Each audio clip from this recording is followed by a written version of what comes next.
did do that. I mailed them. I put them in envelopes and I sent them out to people who paid money for them.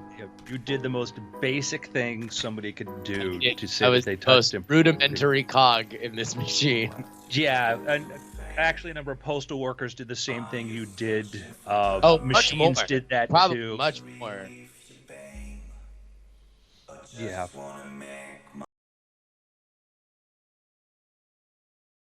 I can touch it, just be a part of it. Yeah.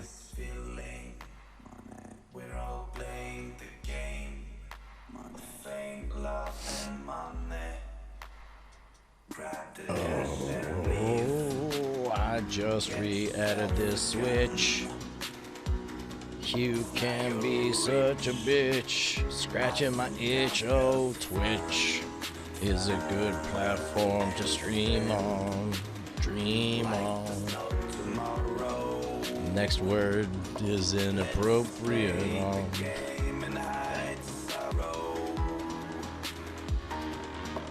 And I'm gonna just be the guy that goes, "Oh yeah." Damn straight, y'all. Because I'm your weed connection for the band that you let me on the stage. Oh yeah. Oh yeah. It's like the dude in Bunny Buddy Boss Tones. He's just got the. He just dances. Yeah, I'd really like to be part of the band, guys. I can dance. Oh, okay. That was that era, man. Like, them. Well, all ska, right? Certainly ska, that swing revival. It was like the era of the 15-person band. But then you also had like Polyphonic Spree was like 37 people. And may or may not have been a cult. We're still not quite sure on that. May or may not have been a cult. And then, like Chumbawamba had like 40 people? Well, because remember, they were Marxists. Chumbawamba? Yeah. I did not know that. Did they like Tub Thumper, right? Tub Thumping, yeah. Yeah, I think they were. Or anarchists.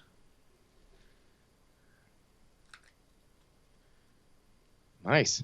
I didn't know. I was unaware. It's hard to kick people out of those, Yeah. They're down with the cause. They have a whiskey drink and have a vodka drink, have a lager drink and have a cider drink. I guess they're not a band anymore, huh? Yeah, no, they ended. Some would argue they never really were. Damn. So, gentlemen, I was thinking for the topic that we could lead off with is you got my breathless texts and stuff I sent to you about what I think we may be seeing possibly, if not in this State of the Union address, maybe next year, but probably the Mars thing. Yeah, man. Let's talk. All right. Let's chop it up. Yeah. Alrighty. Let me do. Are there any links? I don't know what that text message stuff was. Are there any links I need? You know what you need to know, Bryce. Okay? All right. Oh, Brian, how do you live with this? Like, what do I do next? What needs to get done? What jobs need to be filled right now? Oh, Look, dude, you got to keep him at that state, because if he gets that much smarter, he realizes that he could also just replace the hosts. You got to keep him right at that level. Yeah. All right. Well, we're going over here, and we're going over here. Let me do this. So, Bri, I'll have you know that I texted two friends yesterday going, if I find out you're standing next to somebody with a pussy hat, I will waterboard you. And what's a pussy hat? Don't you know?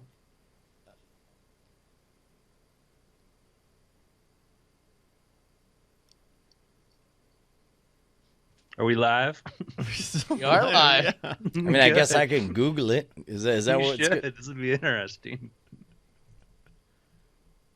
You know.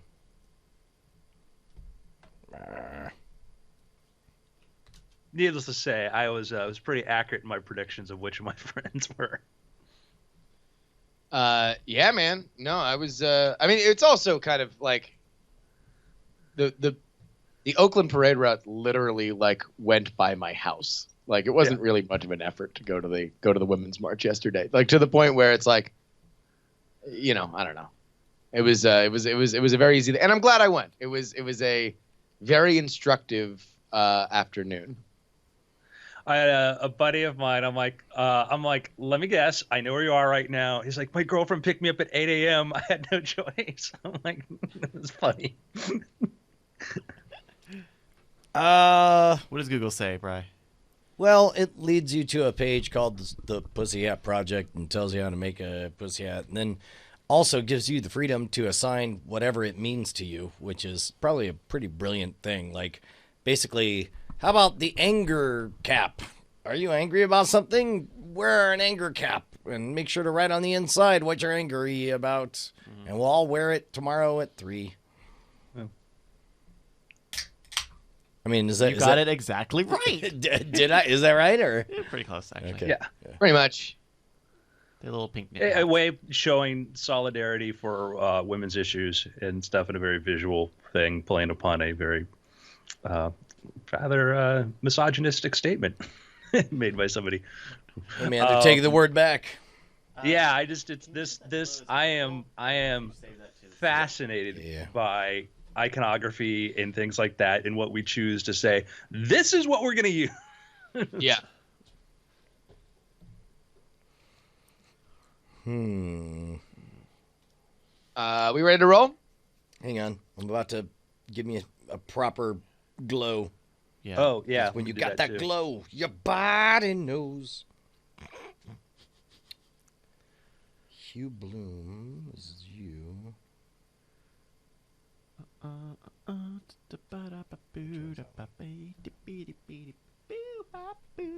No. Chord Killer's Halo. There you go. Oh yeah, look at that. Yeah? You Yeah. liking that now? I like that. Done. Save. All right, Max Robot says he's got Google image results and that it is not Harambe. We'll see. Oh, it's not. Yeah, no, that's it. Pussy hats.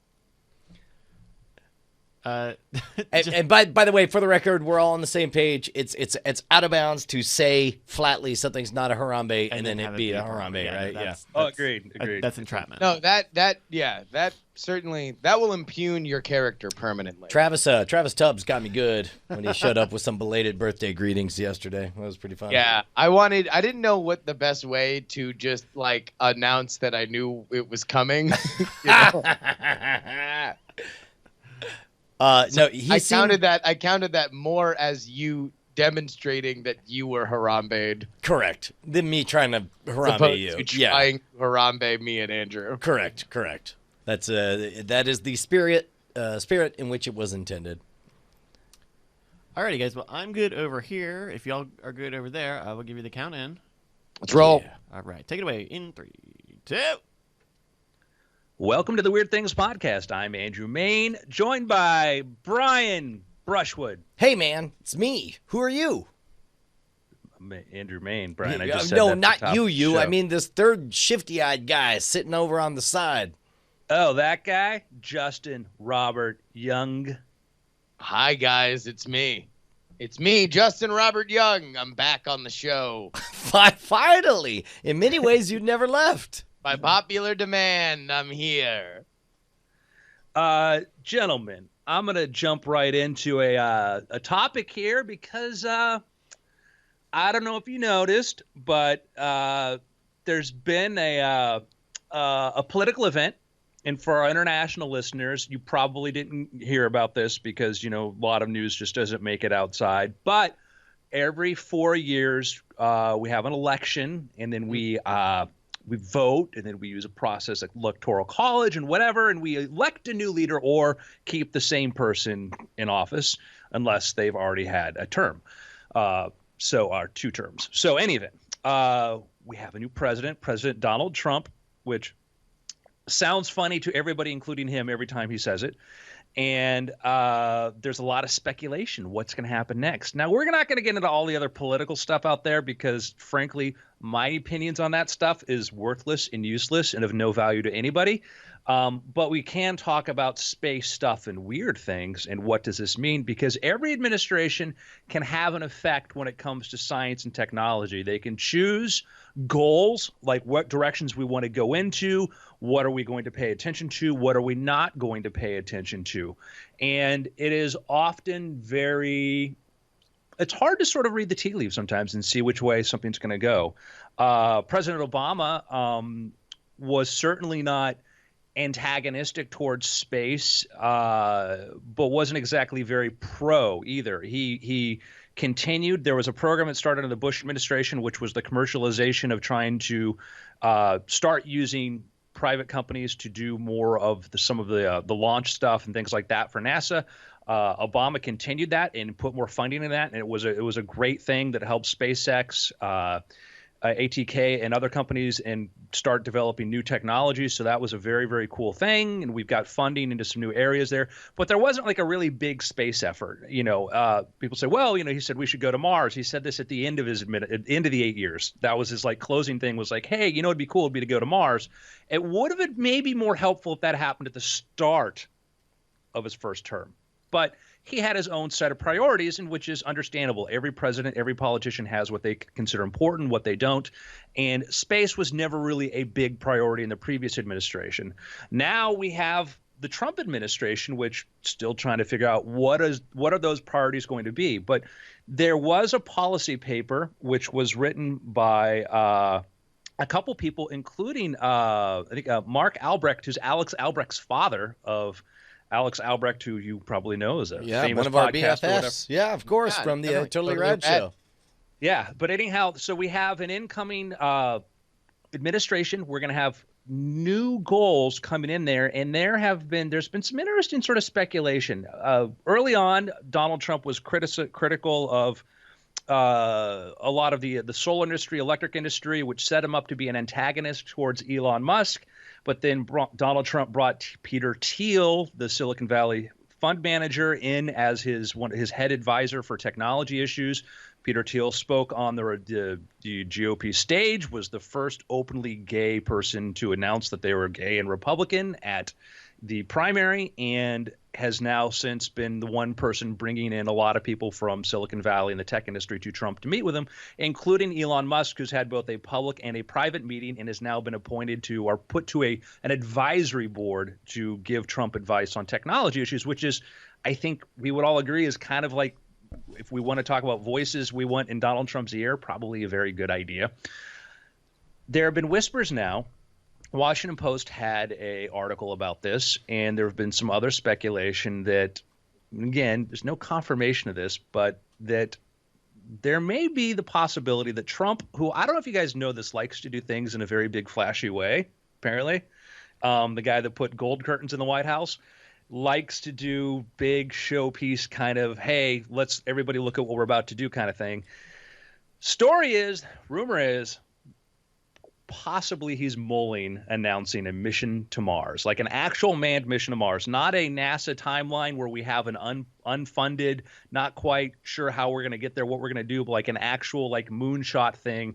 He's both talked to apparently Musk about this. He's been talking to another historical journalist, Brinkley, about this, about the idea of, how it was sort of this, in theory, this galvanizing thing of the 1960s. In reality, if you look at the statistics of the number of people who supported the Apollo program, it was never really that. It was never a majority of the country. But nonetheless, in retrospect, it seems like this great thing. We're all on board. So, thoughts on this?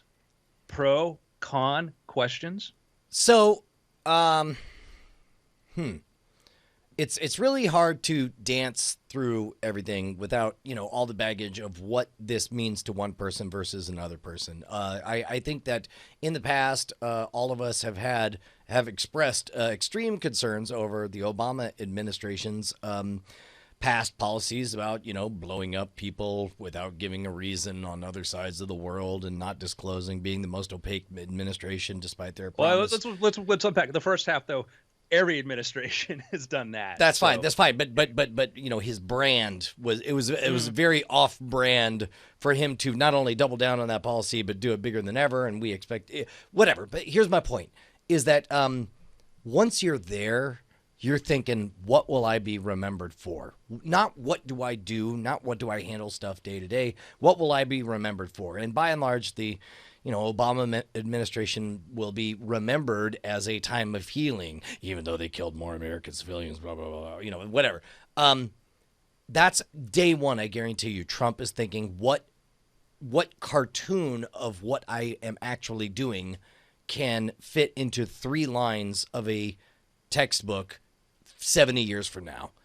And, I come from business. I can be remembered as the guy who opened up space. And that's a 3-sentence words you could say about me and believe it. And in that regard, granted, of course, we all know that it's the work of SpaceX and the heavy lifting to make it much, much cheaper to get to orbit than at any point in all of human history. I don't care who the guy is that wants to take credit for it. I just want to get to space, bro. I just want to get to space. I'm going to point out from his inaugural address, and he wrote in part of the address, probably written by Steve Bannon, "We stand at the birth of a new millennium, ready to unlock the mysteries of space, to free the Earth from the miseries of disease, and to harness the energies and industries, technologies of tomorrow."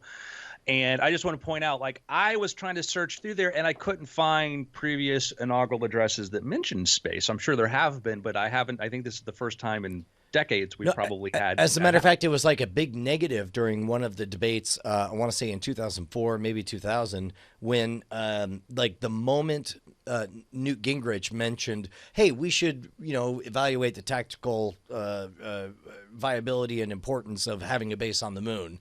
Everyone's all like, oh, President upside down crazy sci-fi face over here.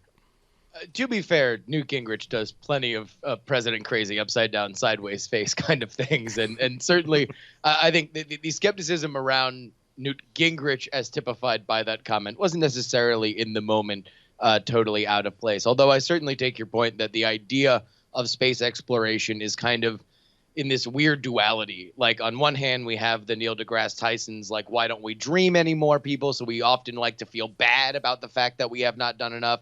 But then also there's the whole, well, why are we putting all this money towards something that we here on Earth think to be frivolous, right? What I think is interesting, and really what I'm fascinated to see play out on a lot of levels, but this one is certainly a big one, is the difference between a private sector mindset versus a political mindset. In a lot of ways, Donald Trump was very successful in the campaign because he just didn't sort of abide by traditional rules of how to run a campaign.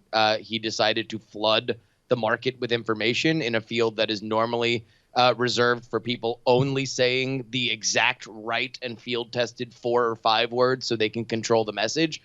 What in governing in general, politicians think about what is feasible, what it's going to take, who in the Congress is going to say boo about it. Do we have to give them this? Are they going to get those votes? If we do this now, do we still have time within the next 3 months to push another major initiative forward? And if we're to weigh them and rank them, how do we make that list?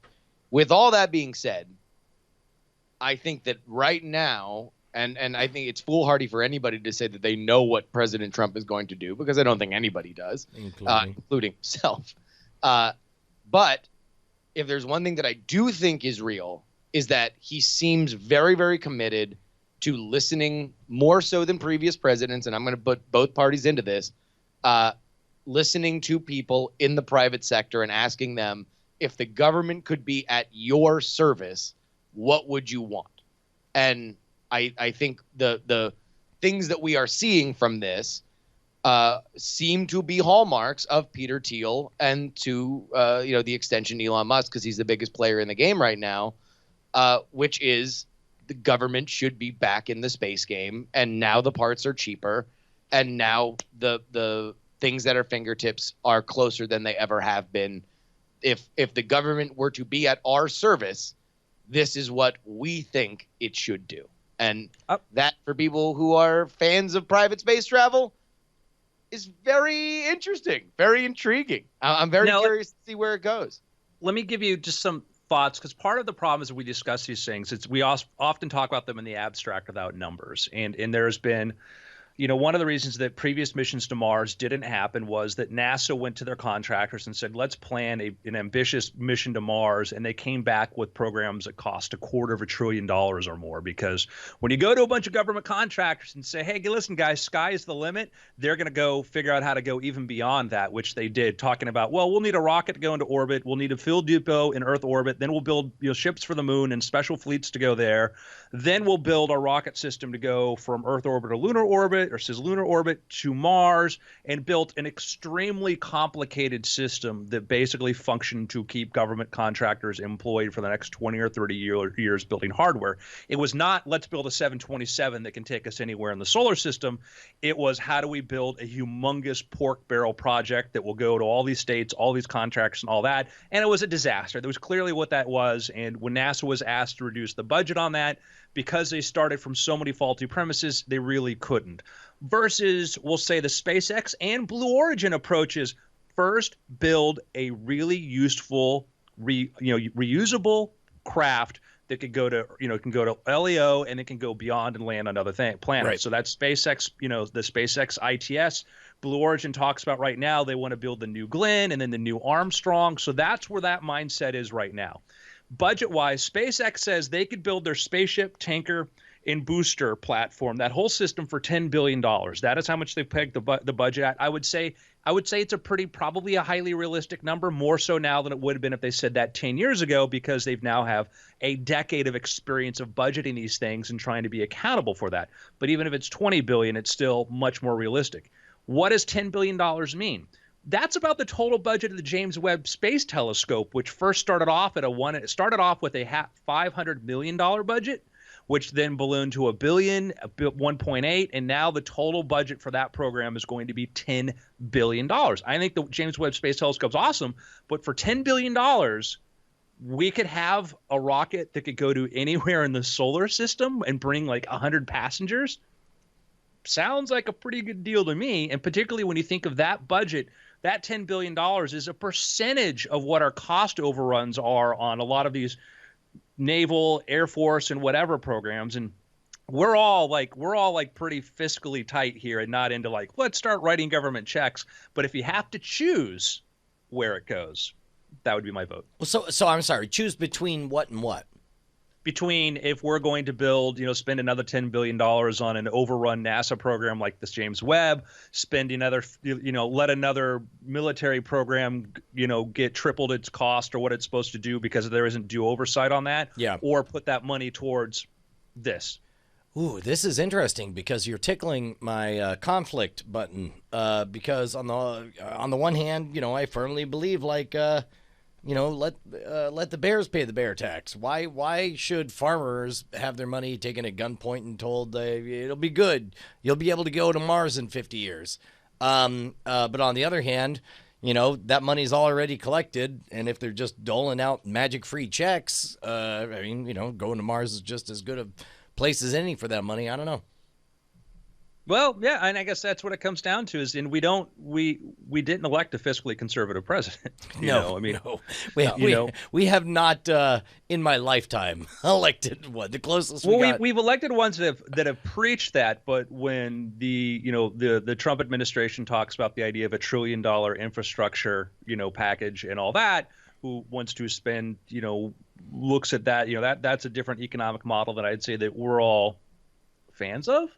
But in that situation, I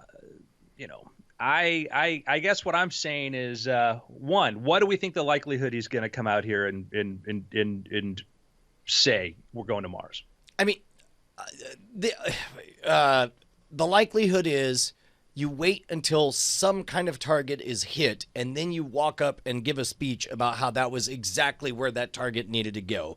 So you quietly support, like, oh, no, yeah, go ahead, do your test thing. And then, the biggest rocket of all time goes up and it lands on a barge. And who's on that barge sitting there eating Trump steaks is Trump, who's just like, I told you this is the best thing ever, and that's why I've always been in for this. So you're not saying, you don't think in a State of the Union he's not going to say, hey, we want to go to Mars, we're going to fund this, we're going to make it happen? I'm going to say that is a harder that is a risky maneuver, and this is a man who doesn't take risks. What he does is take credit for things that happened after the fact. So he will offer some vague terminology that will allow him 3 years from now to flatly state, I told you we were going to go to Mars, and now it happened today, and it happened because of me. I'm Trump. I actually disagree. I think that certainly for somebody that has paraded around the country and wound up getting elected saying that he was going to build a wall and make Mexico pay for it, he is no stranger to making oftentimes bombastic and very easily to prove or disprove kind of claims. Like, we will see at the end of 4 years whether or not he has built a wall and whether or not there is justification to say that Mexico paid for it. And that's something that he has said repeatedly. He made his, a lot of his initial headway on that idea. I think that a question like this, and this gets more into politics than it is necessarily about science, but normally you would not say this unless you really wanted to burn political capital on it. But that is, again, part of a different kind of playbook. One that assumes that there is this finite amount of political capital. Whereas if we're going to say that Donald Trump will govern in the same way that he ran his campaign, he doesn't care about mixed messages. He doesn't care about one thing trampling over another thing.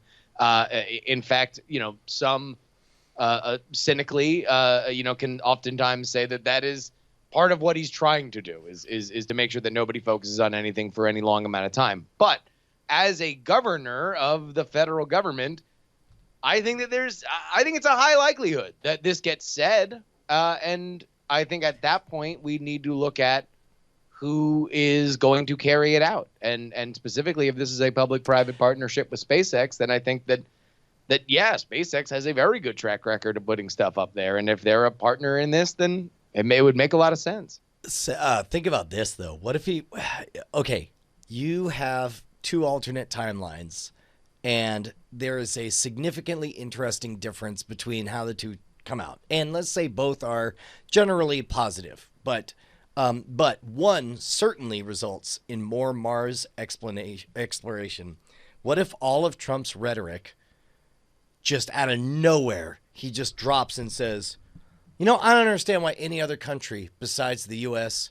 should own Mars. I think the U.S. owns Mars now. I think the spirit of the United States owns Mars, and I'm going to make sure we make it happen. And he presses the nationalist button, and with the target of, it's like, we could wait until those other guys get there, or we could get there now and claim what's ours. It's our birthright. How would you feel at that moment? Manifest destiny. Yeah, manifest destiny, right? I would say that I think that might be the impression that I'm certainly, like, if you read his inaugural address and the interpretations many people have of it, because it's like, it's this nationalistic America first. Well, it's like, well, America first, but if other people want to follow our lead, that's great. Or, look, and it's a little more nuanced, although that nuance is not a word we apply to him.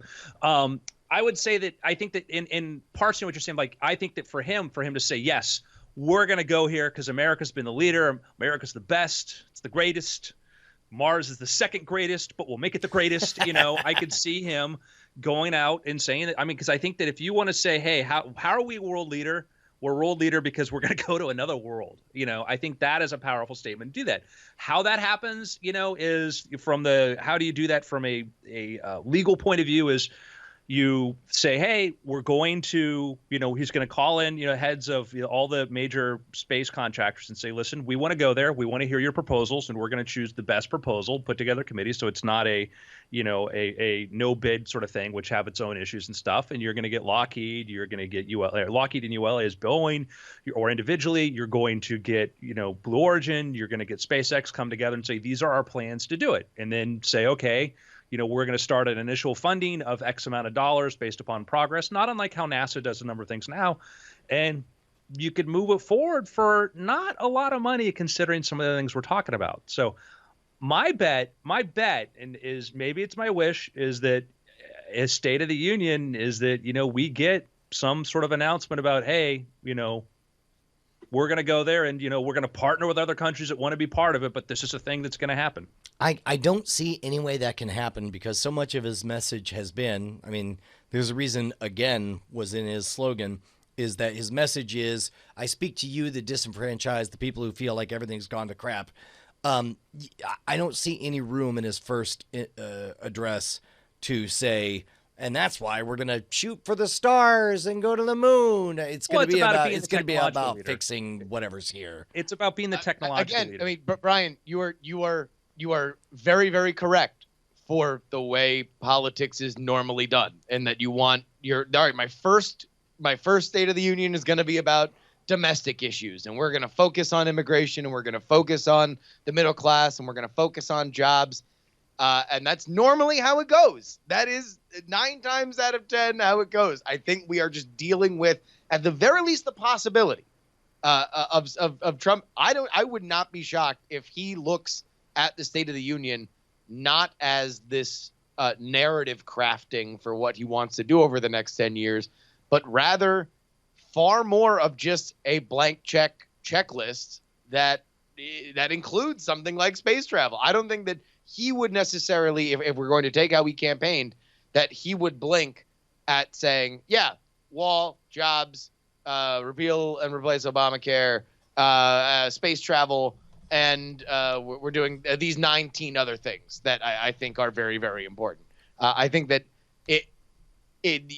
in this world, that would certainly get less of a big explosion of attention, but I think it would certainly be very interesting. All right, folks. We'll see. When is the State of the Union address, by the way? I want to say like 20 minutes from now. We'll find out. So we'll be curious to see. I think that he's as a person who wants to have, and also one of the things that he is either a natural at or brilliant at is the ability to say a number of things and pick one thing that's going to get everybody talking while they ignore the other things, and controlling the narrative, as it will. I mean, that's the trick, of course, is just say everything, and then whatever happens, you can point to a specific statement and say, that's what you meant by it. Well, yeah, but I guess Justin's point earlier is that he has this now of issuing these tweets of saying this company is doing this because of me, or this company is doing that. It's different than when he actually sits there and actually has the legal powers to make things happen. There's a guy that says through my rhetoric or through my promise these things have happened, and then a guy once he's in office that can use the power of the pen to enact things. It's going to be very interesting, very interesting. So, what was the date? Yeah, it looks like usually in an election year, you'll get it in late February. Yeah, they're technically after the election year, they are not considered State of the Unions, I believe. And there's some concern if he even does one. It says Mike.com. Something tells me that Donald Trump will not voluntarily eschew a time to unfetter the free shy network away. And live. No more media, no more attention. They would have focused. Something tells me that for him would be a no-brainer. I'm a private man. But you want to know what's a no-brainer for you folks? Patreon.com/weirdthings. Yeah, dude. It's a great place where you can go and go ahead and kick a few shekels our way. We're only $2 away from $500 an episode. Thank you guys so much for being a part of it. Man, 2 milestones here, just staring us right in the face. Not only $500 an episode is only $2 away, but also if for whatever reason that came with 3 new patrons, we would have $500 and 420 patrons. Oh, do the right thing, people. Patreon.com/weirdthings every day. We are very, very excited that you guys support the show. And remember, if you don't pay us, we'll stop doing the show. That's a campaign promise you can probably take not to the bank because there's no money left because you didn't pay us. Because also we've done the show for free forever. So also we'll probably keep on doing it no matter what, but we'll make it slightly less convenient for you, and you'll sit there flexing your fingers, going like, "Oh, why is it so complicated to get at this show?" Flexing the fingers? Yeah, that's all I do now. I really am in Doctor Strange mode with my droned up hand. I was a victim of a drone strike. I've been the victim of a drive-by, and the way you keep the scar tissue from being crippling is you gotta flex it. So all of you out there who have been hit by a drone Struck by a drone, yeah. I mean, put your hands in the blades of a drone. I was struck by a drone, bro. Also, the drive-by was a real last drive-by. I mean, it was a pellet gun, but So if you're doing those finger flexes, patreon.com/weirdthings. I'm just saying. I don't know if that was just the start of the man versus robot war or what, man. Bry robot? Dude, I took a HK to the. I'm like that guy in Starship Troopers with only one arm who's proud to begin bringing people into the infantry. He's like, I served. I'm a citizen. How about you? Sat on the sidelines, man. Just sat on the sidelines. So, gentlemen, I'm gonna bring up another interesting little space thing. Like why go to space? What has space ever done for us? Mm-hmm. Go on. Now that I think about it, it's actually kind of a valid question. There's some weird guys. There's some weird stuff in space. There is actually some genuinely weird things going on out there. Name one. Can I get back to you next week on that? Okay, all right, that's fine. I don't need to because I got one right here. Oh, good. We've been talking I know we're a little bit of a Mars focus here, but maybe we should talk about Venus, given the March yesterday and all that. Don't you think that's fair? Let's talk about Venus. Oh, all right. So Venus, Venus at first seemed really awesome. Back in old science fiction, you read Ray Bradbury and Arthur C. Clarke. They're like, yeah, Venus is it's like Earth, but it's like a steamy jungle. And we know in steamy jungles you find brontosauruses and dinosaurs and stuff, and that's what makes Venus really cool. And then we looked at Venus a little bit more, and Venus doesn't seem to rotate all that much. Venus got this really, really thick atmosphere, and Venus might be kind of not like Tampa, Florida warm, but kind of like, I don't know, oven warm. And it turns out that Venus is really, really, really hot, like ridiculously hot. And the Russians, to their credit, did manage to send a number of probes. While we were sending probes to Mars, the Russians were vetting on Venus with their Venera probes, sending them in there.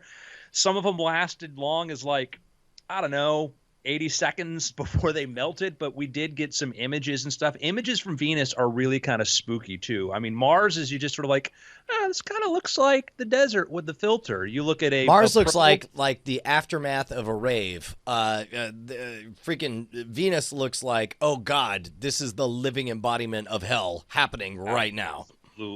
Absolutely. Venus is this hellscape. But there is an interesting thing about Venus, and that is in the atmosphere, this very thick, hot atmosphere, there is a layer there that is actually would be temperate, would be kind of like if you were up there on a floating platform, maybe you had a little air goggles so you weren't breathing in the poisonous atmosphere, but you're out there maybe in your Speedo standing on the balcony of your floating blimp.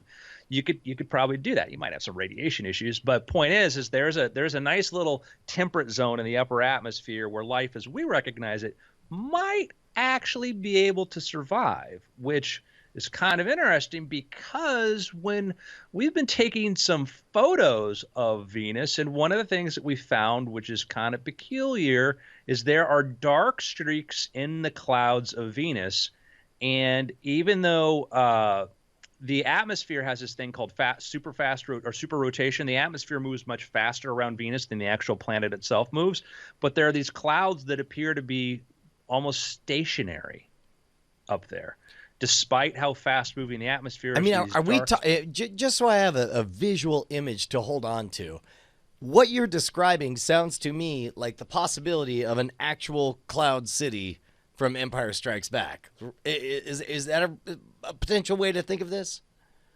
I mean, imagine big, thick clouds that aren't moving at the same pace as everything else. Sure, but I mean, my point is you find these pockets of equilibrium. You get a giant Zeppelin style thing that they were made out of lead, literal Led Zeppelin, and you find yourself one of those quiet spots, and you find yourself in equilibrium where you're just kind of floating. Like we could have a city in the clouds. Well, I mean, you could go into any other part of the atmosphere and just keep moving around like we do in our jet stream. You're gonna be fine, you know. But the mystery is, why are these things here? We don't understand why these parts, these dark spots, aren't moving.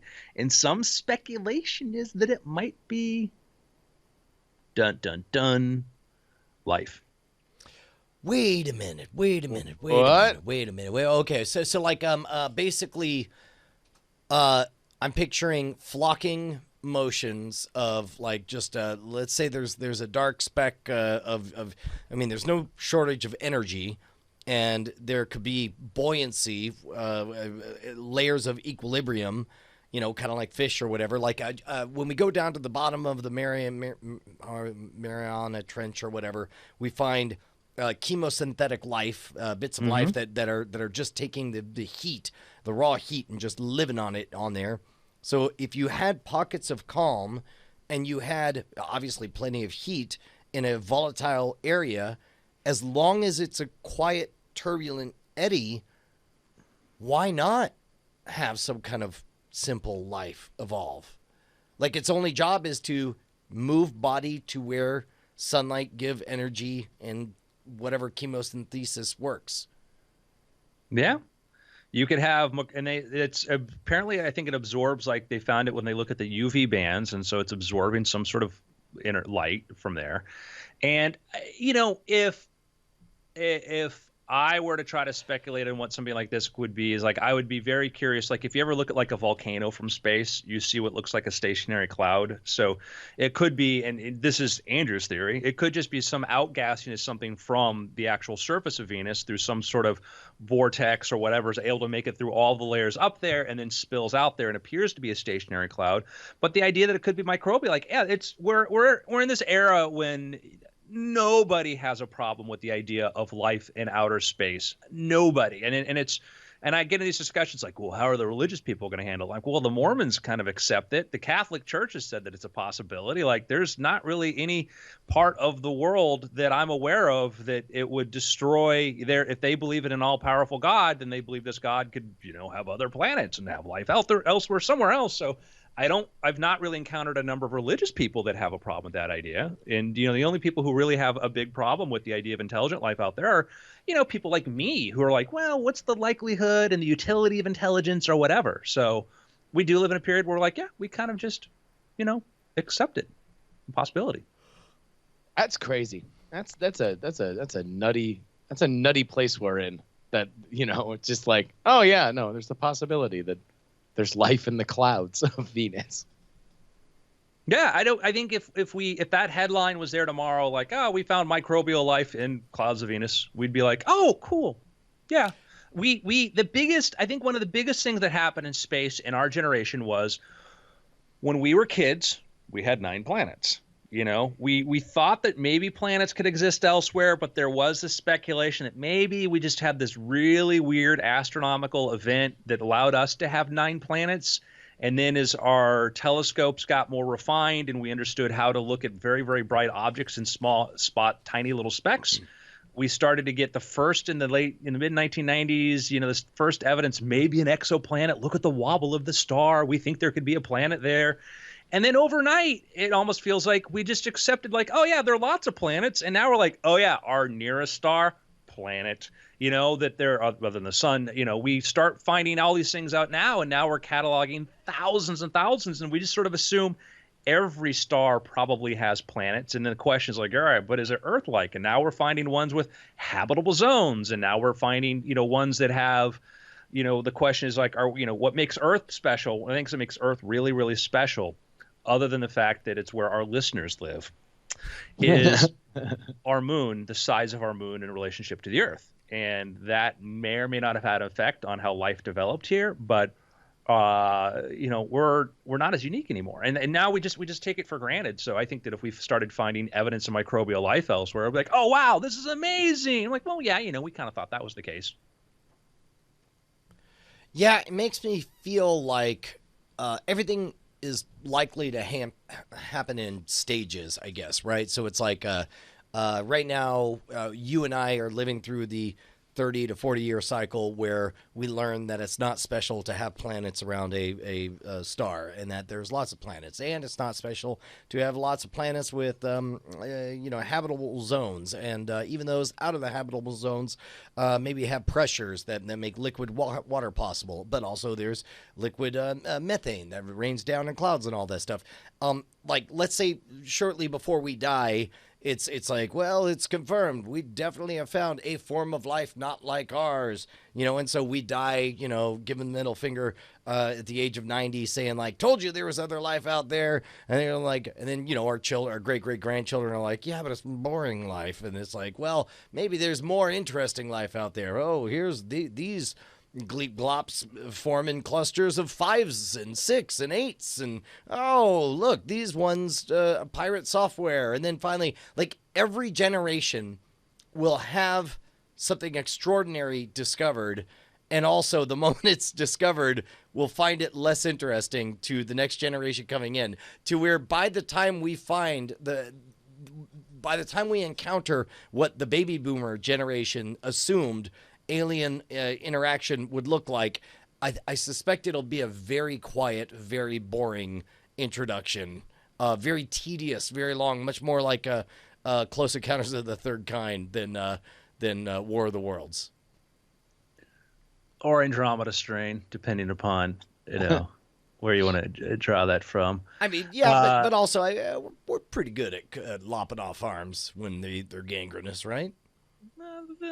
It's all theoretical. You're the one who's come closest, Brian. Okay, all right. Well, so I'm doing what I can. Here's something to think about. Our solar system has roughly, has 8 planets, possibly a 9th. We got rid of Pluto, but then we may be getting back a giant mega planet, even bigger, way further out there. So we'll say, I'm going to call it 9 planets, right? And the problem we have is we can spot larger objects pretty easy not pretty easy, but it's easier to spot larger objects than it is smaller objects when we look at other stars. There are anywhere between maybe 100 billion to 300 billion stars, or 400 billion stars in our own Milky Way. And if we use saying that the number of large planet-sized objects in our solar system isn't all that unusual, we could be facing 500 billion planets in the Milky Way alone. 500 billion. 500 billion to a trillion. A trillion. Think about a trillion. A trillion planets in the Milky Way. Yeah, that's a lot. I mean, it's not several trillion. I mean, I guess a trillion's nice. What? No, but tee it up. But the only question anyone really cares about is we want neighbors. We like hey, over on this planet there's blue-green bacteria, but they're yellow-orange, and it's like not in my neighborhood. Oh yeah, no yellow-orange in my neighborhood, man. Well, that's why we're segregated. It won't let them through. All right. Yeah. We're gonna build a wall. We're gonna build a space wall. Like, yes, you're right, Brian. Like, we want neighbors now, right? But like, who knows what? I mean, like, a trillion planets is like a trillion possibilities for any and everything that comes along in a human future that ventures off Earth. Dude, I'm convinced that in many different mythos of space sci-fi situations, there's talk about a precursor race that came before all the others.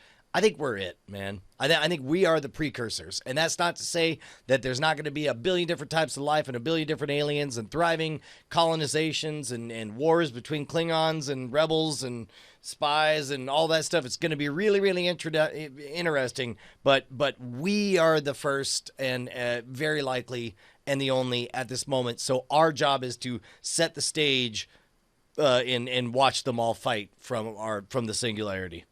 Why are we the first, Brian? Which to what level, to what degree do you want me to answer that? I'm just a guy asking questions. Okay, all right. Brian. Why are we the first? Well, I'm not saying you're wrong. I just want to hear your. The number one evidence is that we haven't encountered anyone else at the level that we are, and we're looking harder than ever, and it's getting quieter and quieter as we look out. Second of all, there's was it the life hypothesis? I forget what it is, but there's a specific theory that says the shape of our moon and the fact that, having one planet with one moon is an extraordinarily unusual thing, because it means it creates a period of quiet that you don't normally get in planetary science. And it may be that this extremely lucky crash bang of the right asteroids at the right time left us with a single planet and a single moon, because as we look out, even as we look out and discover moons over on and planets over on extrasolar bodies, we don't see just one moon the way we see here.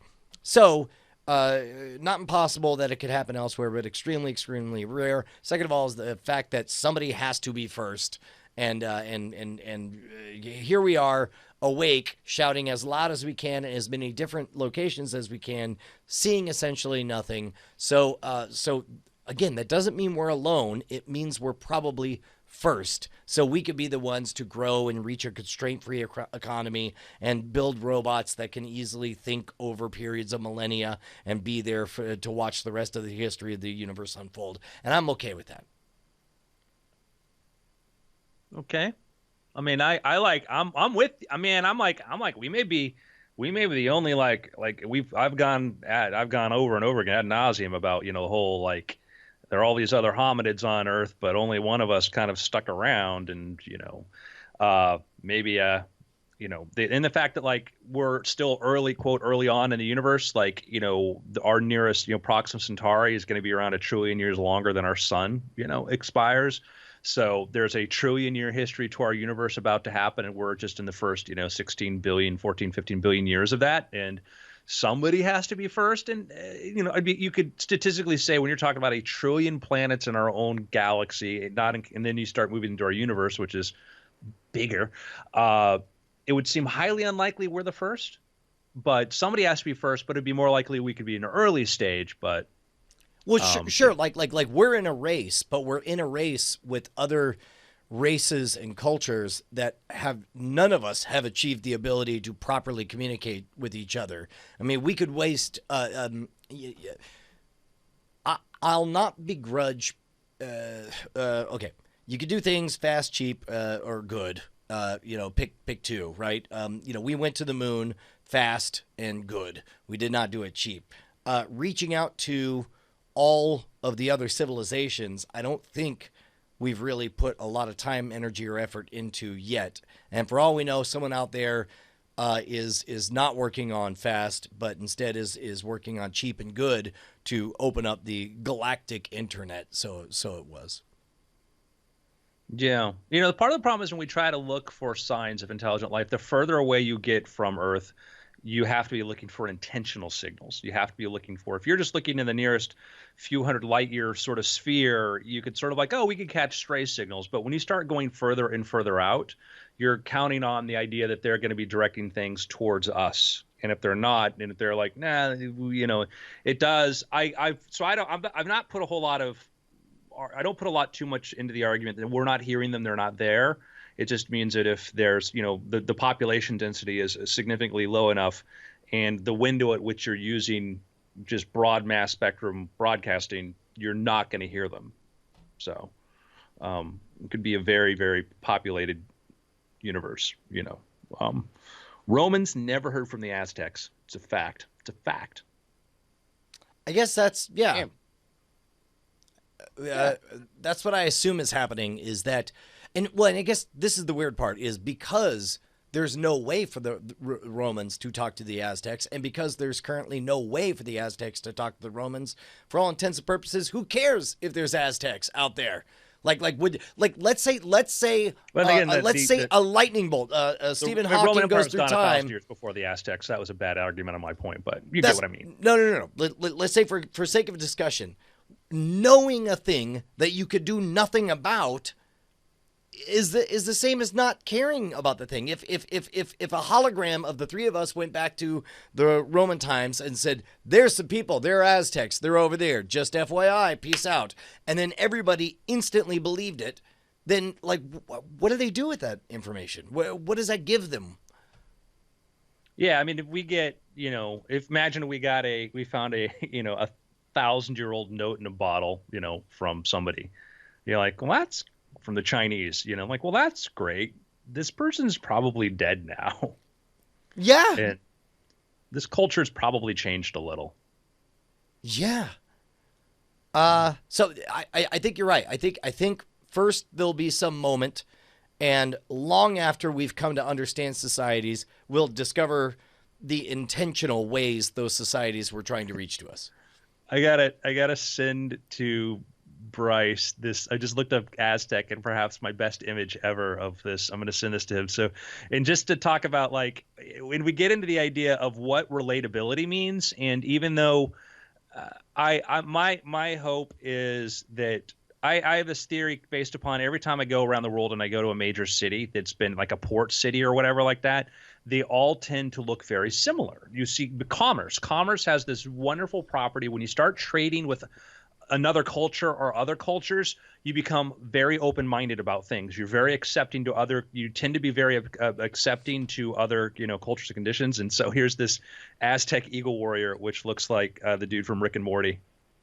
Birdman, bird person. That's it, yeah. Don't be gross, Tammy. So imagine that dude comes out to greet you. Right on. Very accepting. Like, how long are you going to be here at Dragon Con? Because that's a great outfit. Yeah, awesome. So, all right. So I got one more space-related topic. All right. There was a paper which, let me find my link to this here, which talked about the likelihood of space war, saying how unlikely it would be that we would be going to a war with another alien species, and explain the unlikely. Interplanetary war is thankfully unlikely. This is from Nautilus magazine, by the way, which is actually a friend of mine is one of the people who publishes that.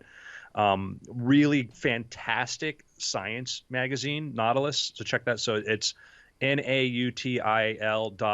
So what military theory tells us about future space war by Matthew Sadaka, who says he sees that puts forth some scenarios of why there may or may not be war, but ultimately comes to the conclusion that it's very, very unlikely. And is the reason just because there's not a lot of money in it, or because that's a lot of resources to go out and do? Like what if you knew for a fact that there was another podcast on the moon, and they called themselves Weirder Things, and they hated us with all their might, but their signal, the only reason we know about them is because we've sent probes, and it sounds like a crappy knockoff of Weird Things, to be honest. Like, is that and their existence? And yes, they've stated that their intention is to be the #1 Weird Things podcast in the universe, and they'll kill anyone who says otherwise. But it's like, here we are on Earth with our gigabits, maybe saying like, you know what, let the baby have their balls. So he quotes John Korhonen, an author and economics graduate student at Aalto University in Finland, is one of the world's handful of interstellar military theorists. Yes, these people exist.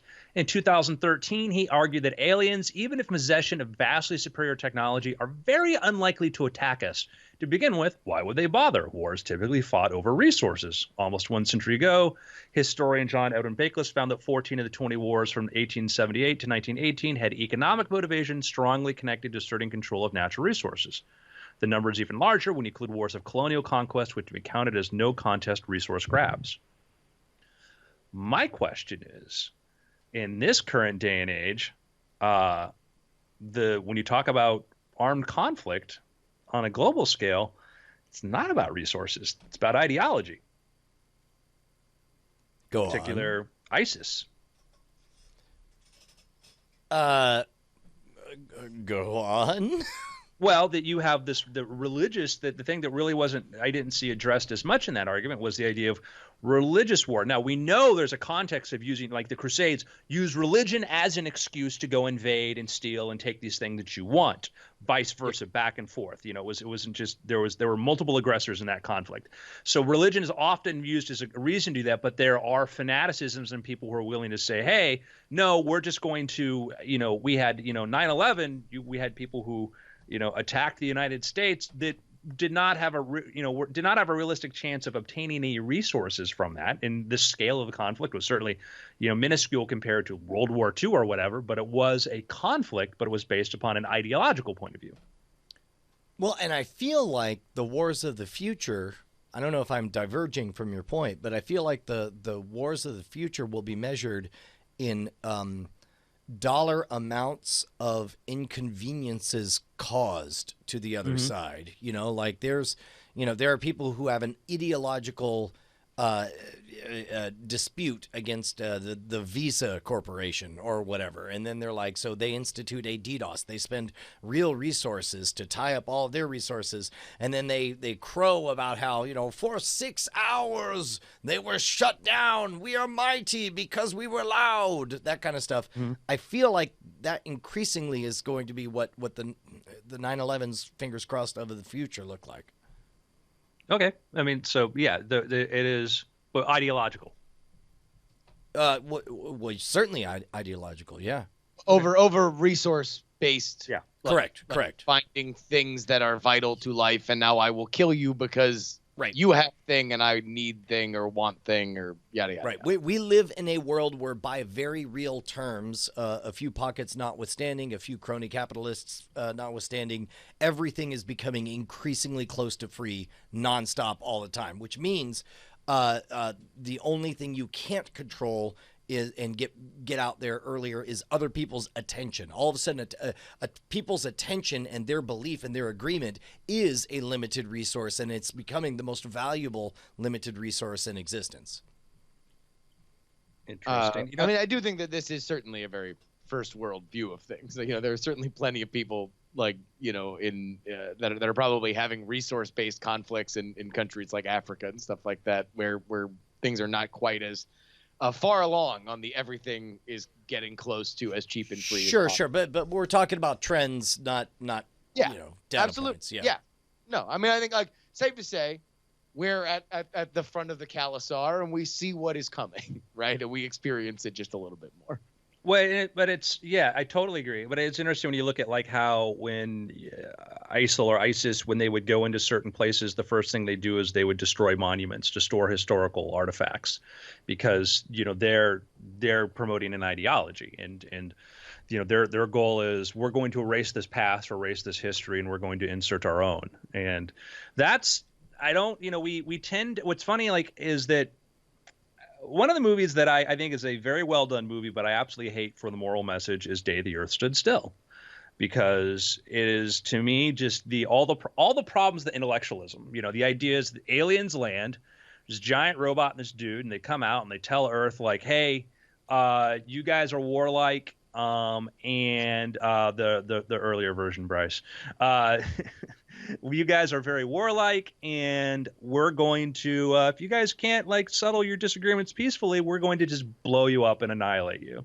And you're thinking, okay, so the average person in the world, at the time of this movie, did not live in a free society, was enslaved by, when you looked at, let's say, the communist empire, was enslaved by this regime which did not allow them to vote, did not allow for them to have some sort of free will. You had other countries which were, China and India at that point, were extremely, extremely poor, resource rich, but poor as far as their ability, their economic system, whatever. And here we have these people in these shiny spaceships come down to us and say, yeah, guys, this fighting's got to stop, and we're going to kill you if you don't. I'm thinking man, I think that 90% of the population was kind of a victim of 10%, but because of the bad decisions of the 10%, you're going to annihilate everybody else. Where's the morality in that? Also, it's just they come down and they're like, we're very cross with how naughty you've been, and you will be punished for your naughtiness because you're bad. Anyway, and everyone's like, yeah, all right, cool. Finally, somebody. Just kind of like the equivalent of just coming down, rolling up, and being like, "Check out our sweet ride. That's because we're awesome. Yeah, if you want to be awesome, quit sucking so hard. Exactly. Otherwise, we'll beat you up." Humans like- be dancing it was like like watching- this, while aliens be dancing like this. We better It's see like- you being more awesome, or else we'll punch you really hard in the nose. Smell you later, humans. It was like I love Star Trek Next Generation. One of my friends was actually a director of that, sweet guy, and I love the show, but it would always just sort of drive me nuts. Like I remember like they had the time when like people who had hibernated from like the 1990s, they brought them on board the Enterprise, and somebody's talking about money or whatever, and they're like, ugh, them and their obsession with money and material wealth. Let me go over to my replicator here. All right, anyhow, yeah, those weirdos just wanting things and all that. Like, I'm going to go to my captain's cabin, the largest, most luxurious place on the spaceship here, and I'm going to give you another lecture about these people and their obsession with these material goods. You know, I have a captain's yacht, by the way, totally have my own yacht, and my family actually is rich enough to still own its own vineyard in France, but that's neither here nor here, because we've gone beyond that. We've transcended material wealth. Yeah. Well, and you know the story that was a throwaway line that somebody had put in that they retconned and made into the canon. The whole idea that they had evolved beyond money was like an accidental like slop job that inspired the idea of like, oh, what would a federation without money look like or whatever. Well, no, Gene Roddenberry was very weird, very anti-capitalist. He actually, well, even though he was the very, very much of one him in his own right, but he was very much anti in that his own way. I mean, he talked a lot about how he was just, you know, because people loved that idea, and so he ran towards it and embraced it. So, and they made them dollars on it. Yeah, there was he had a if you go back in the day, you flip through like old like fan magazines like Starlog, whatever, you would see this company called like Lincoln Trading Company, which sold all sorts of like Star Trek merchandise. And I remember this because I had their catalog, the Lincoln Trading Company, like, and all this weird Star Trek stuff. I thought it was weird, like how they got that license and stuff. That was Gene Roddenberry's company. No Gene Roddenberry kidding. created this company to do this. And do you remember, like, you know, the infinite diversity, infinite whatever, you know, medallion they had with like the triangle and the star or whatever? No, I don't. So this showed up like in like third season original Star Trek. It was a thing that like Spock wore or whatever. Apparently Roddenberry literally walked on set, says, "I need you to wear this. I need you to say this is what this is." Oh, no kidding. Product placement, folks. All right, hold on. This sounds like a really good idea. So what you should do is maybe have some product that belongs in a popular franchise. So then that way people wanted to go, and it's called SCAMSTUFF.com. All right. No, this is good. Well, fun times. There we go. Lincoln Enterprises, a subsidiary of the Norway Corporation. So that's the story on that. So anyway, that's what I read. But That's amazing. gentlemen, speaking of journeys, Dude, we're on the road. think we have we need can we get a competent recap of what happened so far? Dude, last I heard, we were in a big rig about to infiltrate Diamond City on behalf of his bestness over at Diamond Town. And granted, we didn't get the vehicle that I selected, but we are half on our way. We tune in. We're hearing what appears to be reruns of Daily Tech News Show as we get ever closer to those gilded big city lights of Diamond City.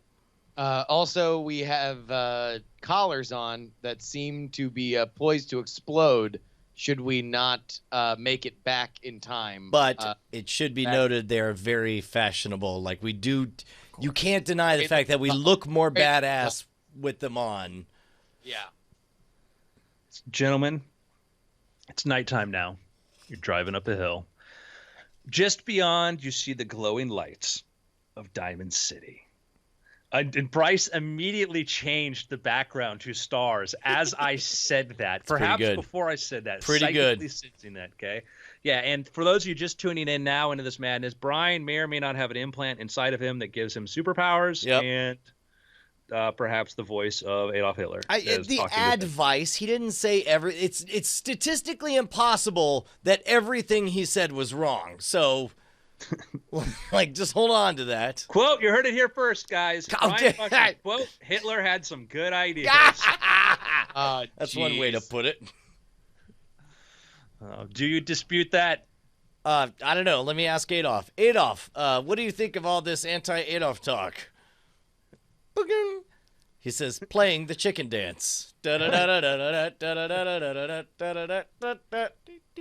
you see this glow over the horizon. All right. Now, is your plan to just like drive over the hill, or are you going to like be tactical about it? Well, I mean, we see the glow. I would think we would pull over on the side of the road, and if only we had a two-wheel silent human-powered device to get close to the edge. We got directions from the spy that we met in the basement when we were still under captive. We were talking to the spy who was there from Diamond City to infiltrate. So I assume we are using whatever information that he gave us to get in. All right. So you're coming up the hill, and all of a sudden you see a couple figures on the hill holding large tubes, silhouettes, large tubes on their shoulders. Okay. We drive right past him. You sure? You sure that even though like that what may or may not be rocket launchers? I mean, the only one way to find out, and that's to drive right past him. Just drive right on past. So, well, you're a distance away. It's like you can't just like they're gonna like you. Know. Okay. All right. I grab the speaker, and I say, "Hey, here, turn on the echo." I say, "Hey, y'all, we's coming. What y'all got? What's up with the tubes?" So all of a sudden, a giant flare goes up, illuminates you guys. You're very, very brightly lit. Okay. You hear bam, bang, two bang sounds, and are you ready for this? A red light starts flashing in your semi-tractor trailer truck, though, and along drops an instrument panel that says missile, flamethrowers, all sorts of weapons.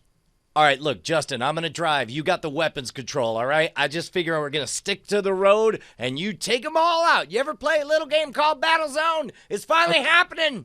All right. This is our big plan, and this is what the information that we got from the spy was, that we are just going to go guns blazing into enemy territory. Unless you got a better, I mean, I could ask Adolf. Hold on. Adolf, run scenarios on possible stealth infiltration given current information. Well, based upon my success in Northern Africa, I say do it. All right. Maybe this is not. Oh, and invade Russia during the winter. Great idea. Yeah, Adolf's all of Adolf's advice is going to be pick more fights and fight them all simultaneously. Okay, so I swerved to the left to buy us a little bit of time. Crap. Well, you want to know what? No, hell. The last time that we got into one of these sticky situations where we had to make a split-second decision, it was me who made the decision, and I got all these kids killed, and I never heard the end of it. So you want to know what? You want to just go blow everything up? Then let's go blow everything up. Okay, Fine. so here's I say reach over, grab that 8-track, rip out those cords, plug this in back behind my ear, and I say, Adolf, play Flight of the Valkyries as we show up. It is. I'm sorry, I do not know what Flight of the Valkyries is. Did you mean Ride of the Valkyries? Yeah. Yes. Whatever. No, because I just searched. Played the damn music because we're just gonna show straight up. All right, here we go. I start driving as fast as I can. Justin, I want you to fire all of our weapons straight up in every what do you have available? Yeah. What do I have available? Is it missiles? You've got missiles. You've got something called the this is very inappropriate German I was about to say. The Wunderstomper, the Kinderstomper. Yes, and the Schitzblaster. Press them all! Press them all! I'm 70 miles an hour. I press them all and I all shoot of a them all in sudden, every the windshield's direction. painted up with lasers. Red lasers are painted on your windshield. Initiate double middle fingers. And you hear boom, big, huge explosion. Boom, another one, like something's launching. So what are you doing? Are you launching everything? I'm launching everything. You're pressing all the buttons like a madman, mashing them. I'm also kind of juking left and juking right, trying to avoid giant craters. 45 caliber machine gun fires coming out of the front of your rig as you're swerving back and forth. I thought Justin was driving, but that doesn't matter. And all of a sudden, you're just shooting a barrage of bullets. You see ray tracers going up there. There are people running up to the hills. They're just dropping down like this. The guys with the, the things, the cylinders on their shoulders, they're just flying backwards, and you're seeing some sort of thing fly out and just sort of waft away in the wind, and all of a sudden there's explosions going on behind the hill. You see a big glow. Boom, boom, boom. More explosions and stuff. Real quick. I grab the CB radio, turn on the echo as I shout, "Fear not! We come in peace." Keep hitting all the buttons, Justin. Apparently the PA system doesn't... I missed that, but that's okay. Right? You drive up and you see your first row of bodies, and you see the cylinders on their shoulders, right? And you're like, "God damn," right? You come over the hill, and you press the buttons again, and you start firing again. You see the whole place is lit up everywhere. There's fires, there's explosions, but there's still bombs going off. Boom, boom, boom, left and right. And then you're like, those aren't bombs, those are fireworks. And then, boom, something hits your window, and you're like, "Oh my God, we just got hit," but it's a T-shirt. Oh, right on. Well, then, real quick, I press pause on the deck, and I lean over to Justin, and I say, I think we might have been a little bit wrong on what we're doing. The T-shirt just says, "Happy birthday, Brian."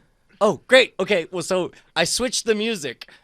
Keep shooting all the weapons straight up, Justin. It's important. You're out of ammo. You're just bodies everywhere. Bodies Make everywhere. sound effects. I'm gonna refuse that order, Brian. I think we've murdered dozens. No. Well, we just were shooting around the fireworks. They're all we wearing like assumed that they birthday were- hats. There's a giant cake with, oddly enough, do we have an image of that cake, of what the cake was? Yeah, hold on. It's going to take a minute for the radar images to come. There's a giant cake. There's birthday hats. There's everywhere. It's a big festive celebration. There's Diamond Club shirts, and there's a big banner overhead that says, "Happy birthday, Bri. Welcome home, Diamond Club." I look at my watch. Adolf, what day is today? It's the week after your birthday, Brian, but the news does not travel so much yet. Yeah, not good enough. Yeah. I say fire up the radio, let's ride into town. we clearly made it Any past. excuse to play them. You're now in the middle of town, Brian. All right, hold on. Real quick, we got to let anyone know we're coming. There you go. Just rolling slow. And I'm just real quick, if anyone wants trouble, we're trouble. We come from right. Diamond Town. They're all dead. They're all We're dead. announcing that we're from Diamond. Yeah, that's right. Diamond Town wins. Yeah. All right, cut it off. So you're like your buttons. There's no more gunfire. Diamond There's City. no more ability to fire bullets. You get out of the semi and you look and you see about half the people that showed up, to one of your Diamond Club events and Dragon Con. They're all dead, murdered. I put on sunglasses and say Diamond City, more like Diamond Shitty. No, you don't. We don't say that. Oh, okay. That's not something that we say. Okay, well, all right. Then what do we do? What do you do? Well, we continue to roll into town. It's now a bloody mess. Murder cake. So we go, Andrew. We roll up to the gates of the town. Do we see anybody living? Is there chaos beyond? Oh no. So the whole city has just been totally destroyed and decimated. Wait, there's somebody running towards you. They look like a friend. Like, hey guys, and it's like he's got it's the Harambe t-shirt. He's like, we thought it would be funny, and then all of a sudden some fireworks that got knocked over. He gets hit by like a big cloud explosion thing, and boom, and he just blows up right in front of you. Okay, so oddly enough, as you start looking at the faces, and not a single one of them is one of our Patreon supporters. See, that makes sense. Telling distinction. Okay, so what could we notice about life in Diamond City, City, like they have close to power, Diamond right? Town. Because the lights are still on and it's evening. The lights are on. It's they're festive lights. The lights are on, but there's nobody home. All right. Let's so we walk through the throngs of bodies, kind of kicking them over, taking a look at the faces. We don't recognize a single one of them, huh? No, you do. You're right. It's half of the people who showed up at your Dragon Con event. Yeah, but are they the ones we liked? They're all ones we like, Brian. I mean, also, we really have no real friends in Diamond Town. Neshcom's gone crazy and is now some bizarre glitter despot. We have no idea who is here. We thought that they were hostile. Obviously, that's not the case. We rolled into a very, very, very docile community of our friends and murdered all of them without much of a warning. And now all I'm trying to find out is who runs Diamond City so we can at least formalize a surrender at the very least and get some answers here. Justin, I want you to look over your shoulder to the left. I want you to listen to that whistling wind. And I want you to look at my eye when I say, you want to know who runs Diamond City? I walk away before he even gets to the punchline.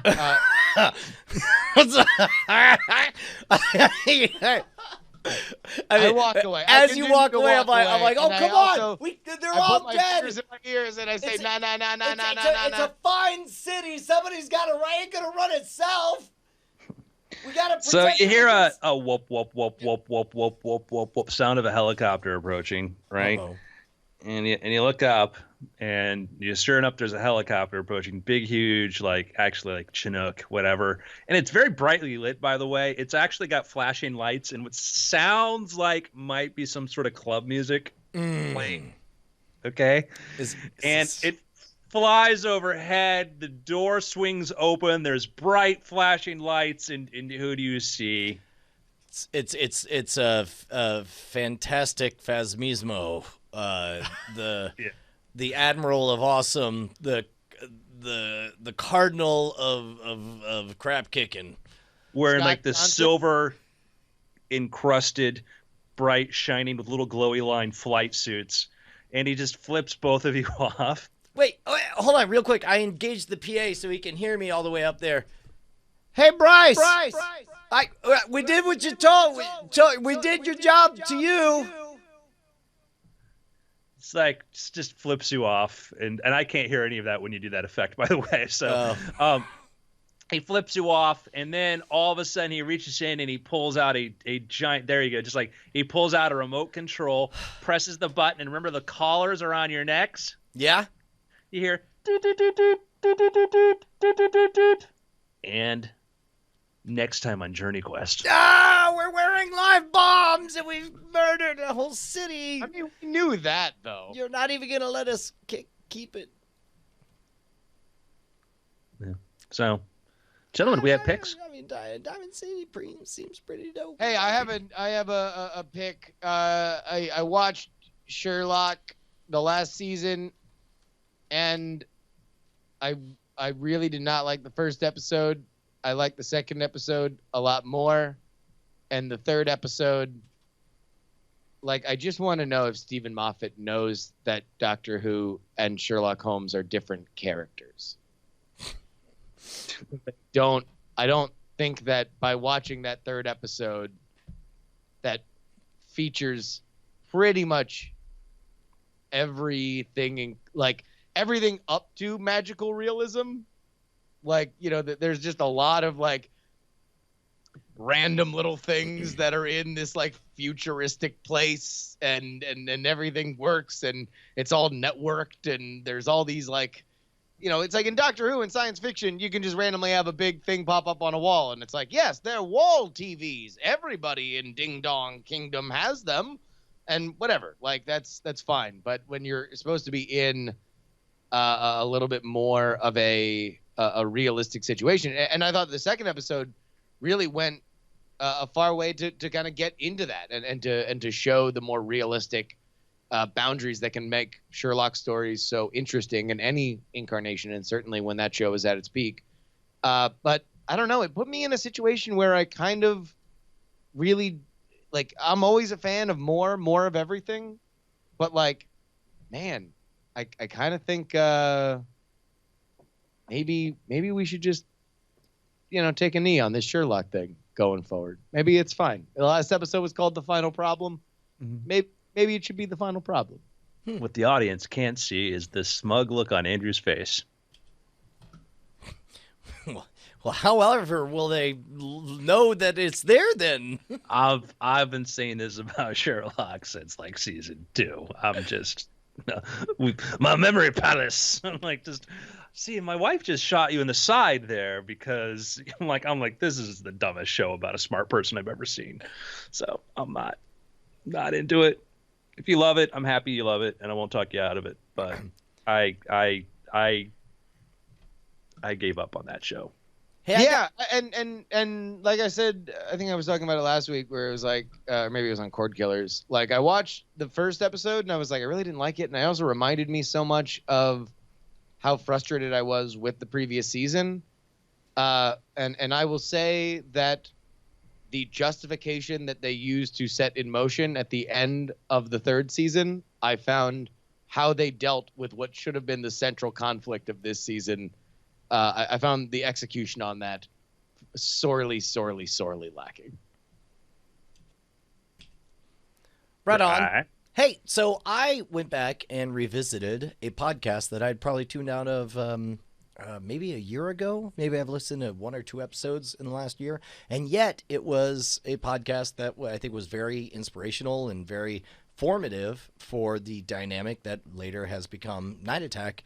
And I think it's one of those things where when you admire something, you risk becoming a pale shadow of it. So there was a good hot minute that I just didn't listen to this podcast at all, but I went back and revisited and was delighted on 2 fronts.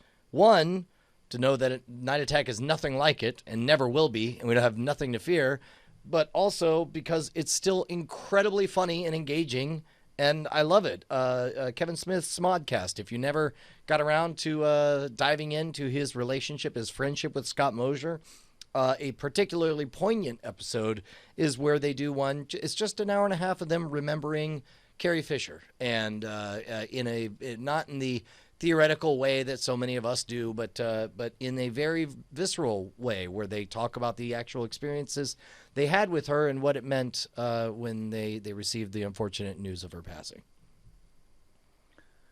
Excellent. I have loved his podcast. I'm probably a couple years behind it, but it absolutely was just, I think, one of the most influential podcasts on showing, like, I think what it could be, and the power of somebody like Kevin Smith, who is just an amazing raconteur. His ability to tell a story. I saw him speak live at Star Wars Celebration years ago, and it was just extemporaneous, heartfelt talk about Star Wars and what it meant for him. It was a really, really neat thing to see, and I think that his podcasts are absolutely fantastic. So I'm gonna double down on your pick, Bri. I'm gonna piggyback on that. No, ain't nothing wrong with that either, because he's still got it good. And I was talking to, I forget what out of context thing it was, but we might have mentioned this on Night Attack, but it's like, I was in my mid-30s when I first heard Smodcast, and it was, the introspection that comes with somebody who has had a run doing one thing, turning 40, and I kept waiting to see, like, well, what happens to you after you turn 40? And it just has been so much fun over the last 5 years to hear Kevin Smith give fewer and fewer F words and be happier and happier every time I hear him. And I'm sure there are things that still set him off, and he's paper skin thinned on other things. But by and large, that is a dude that every day, every time I hear him, it sounds more like he's gotten right with his life and his family and the things that matter, and is less and less enamored and enchanted by the Hollywood game, which is delightful.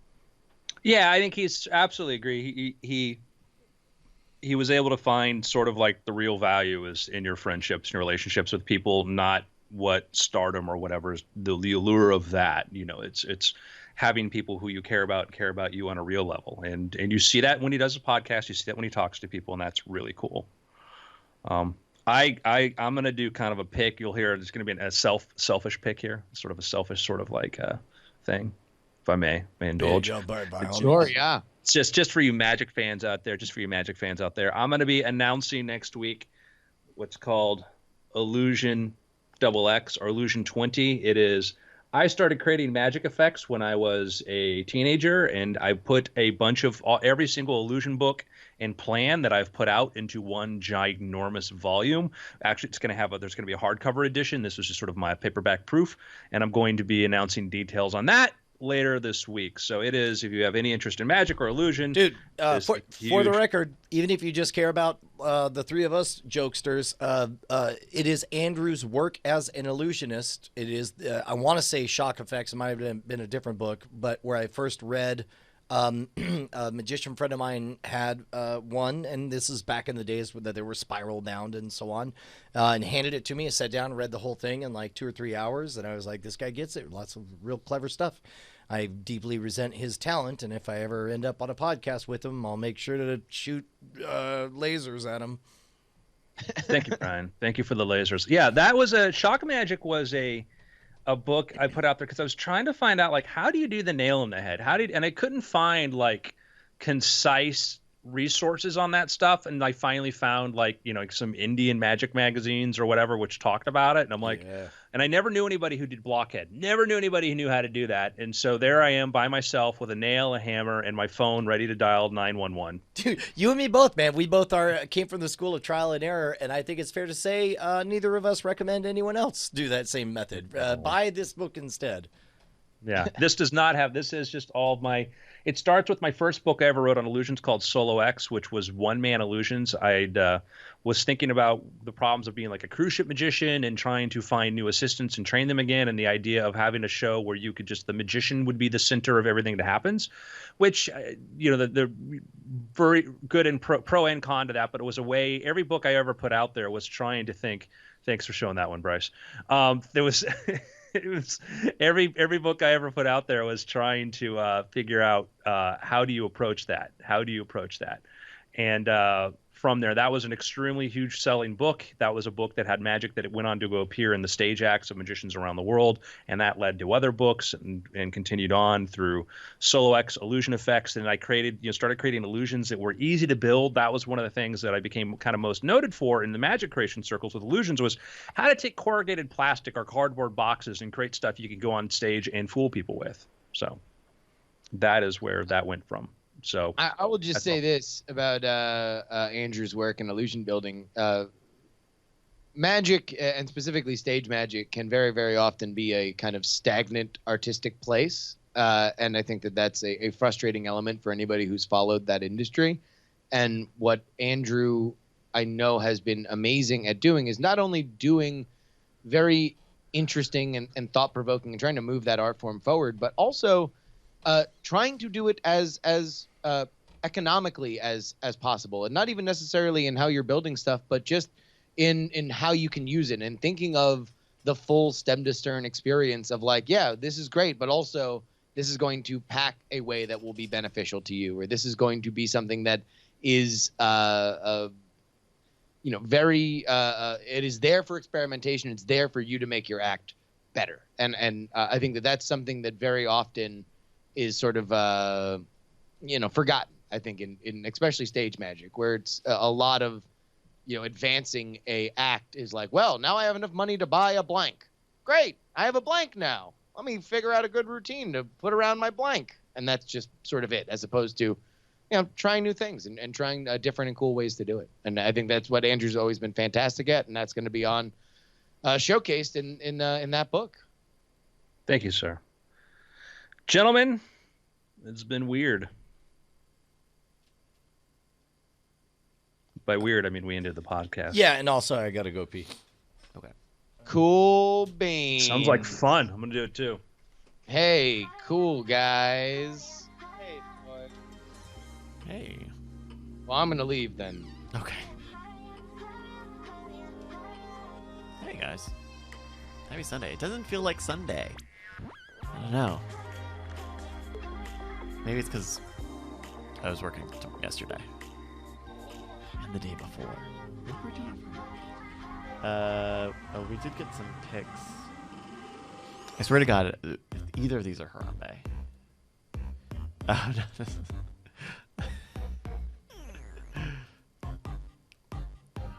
When Austin Jack has a vote for Gary Johnson. Oh, come on, guys.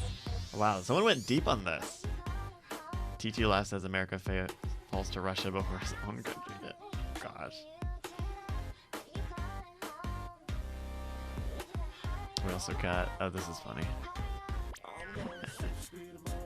Pretty good. Whew. I'm fighting allergies. My allergies are coming in. I'm developing my allergies. My big boy allergies. So I'm trying not to sniff too much into the mic. If you missed it, yesterday night I did a Not Attack / Nest Chomp. That's archived already at the BBpedia videos on YouTube. Just go to youtube.com/BBpedia videos. It was fun. We talked about Young Thug's music video, and if we thought it was real or not. I still don't. I still think that was a work. I still think he was like, that was on some level intentional. We also played some Jackbox stuff, and I tried Indian food. It was just curry. Yeah. How are you guys doing today? Oh, everywhere. We also had a Diamond Club movie party with Poodle Puncher. Oh, cool. Oh, I didn't realize that. Oh. Alright.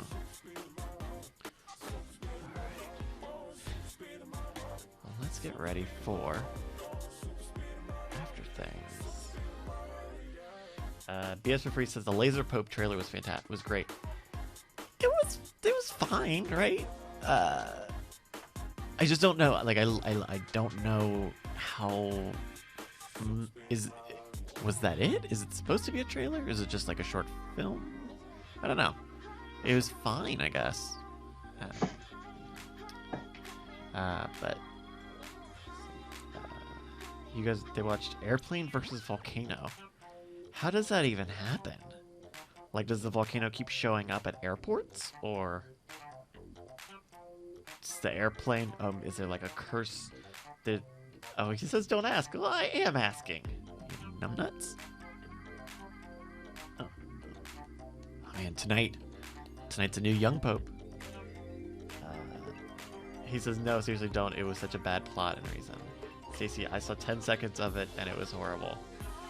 Everyone watched all of it.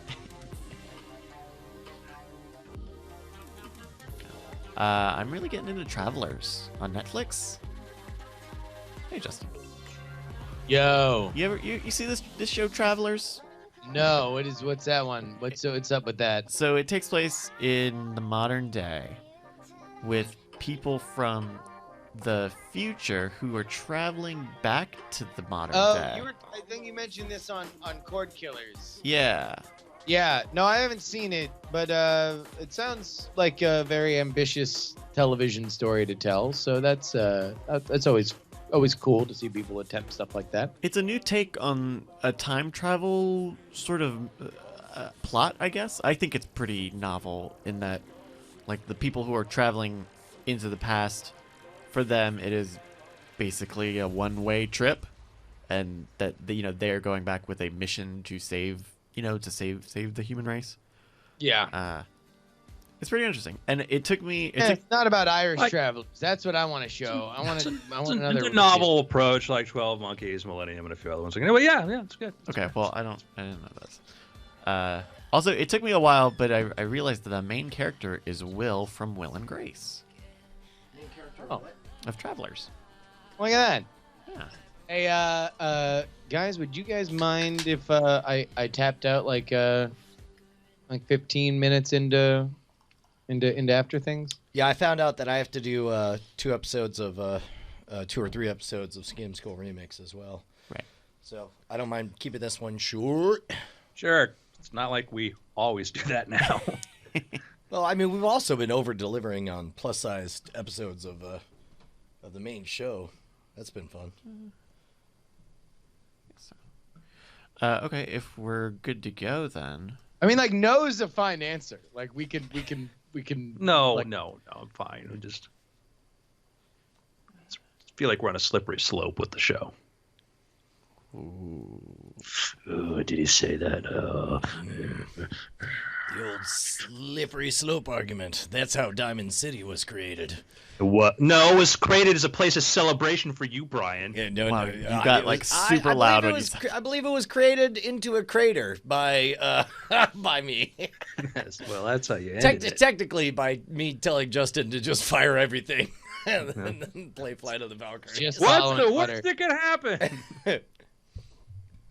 Alrighty. Well, Yeah, we didn't even up pleasing Bryce. That's the worst part. no, yeah, I got you killed. Or I intend to kill Try you. to. All right. Let's see.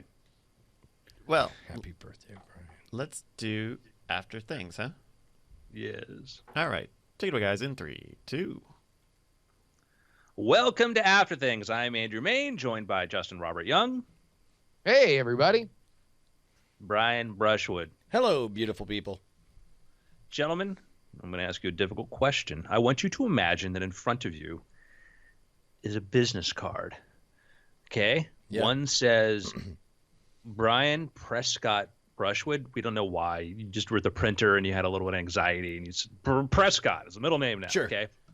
And Justin Baudelaire Young. Okay, whatever. You got your name. You got your business cards, all right? Right. What goes below them? What do you do? How do you define yourselves? Well, I think that is an interesting question, and I remember the first time that I was able to put, it was like maybe I was going to the doctor or something or a dentist, and I was a new place, and I was like filling out my occupation, and I was able to have like writer be there. I think it was when I was like writing Nitrix and everything, and like I remember I felt that was a good thing. I think now on Twitter I have like writer and yeller as my two kind of job identifiers. So I would say, now probably like, I guess this is part of the reason why I don't have a business card, because I don't know what I would put on it. I would suspect that if I really wanted to get serious about it, and I have host at BitTorrent News ? If I really wanted to get serious about it, then I would probably have different ones for different applications. I mean, I would think that I would have game designer for when I go to Gen Con, and I would have, podcast host or new media host for when I was at conventions in general. Probably something like that. So Brian? I can't remember where I heard it, but I'm almost certain this is from one of the autobiographical books that I've read recently, but somebody expressed the notion when they're looking at, for example, a list of who's who at TED Talks, that the more things the people say they've done, the less interested this person is in their talk. Like basically, he did this once, did that once, did the other thing once. And I am super, super guilty of it, because if you look at when I first started, I made up the category of bizarre magic, which is a tough thing to sell to a lot of people in colleges. What I should say is I make hundreds of people show up to events and love me or whatever, speak directly to benefits. But I think now my Twitter bio, like at some point it just got funny how big it is, because it is my insecurity laid bare. My insecurity is to wrap myself in a blanket of words and things, so that I can't possibly be a not worth person to listen to, which is why my Twitter bio says host of Scam School for Discovery and hacking the system for Nat Geo, 2 Billboard #1 comedy albums, Eats Fire, Sticks, Nails, and Knives, Jackass, and Pro Dancer. Hopefully that was fun for you.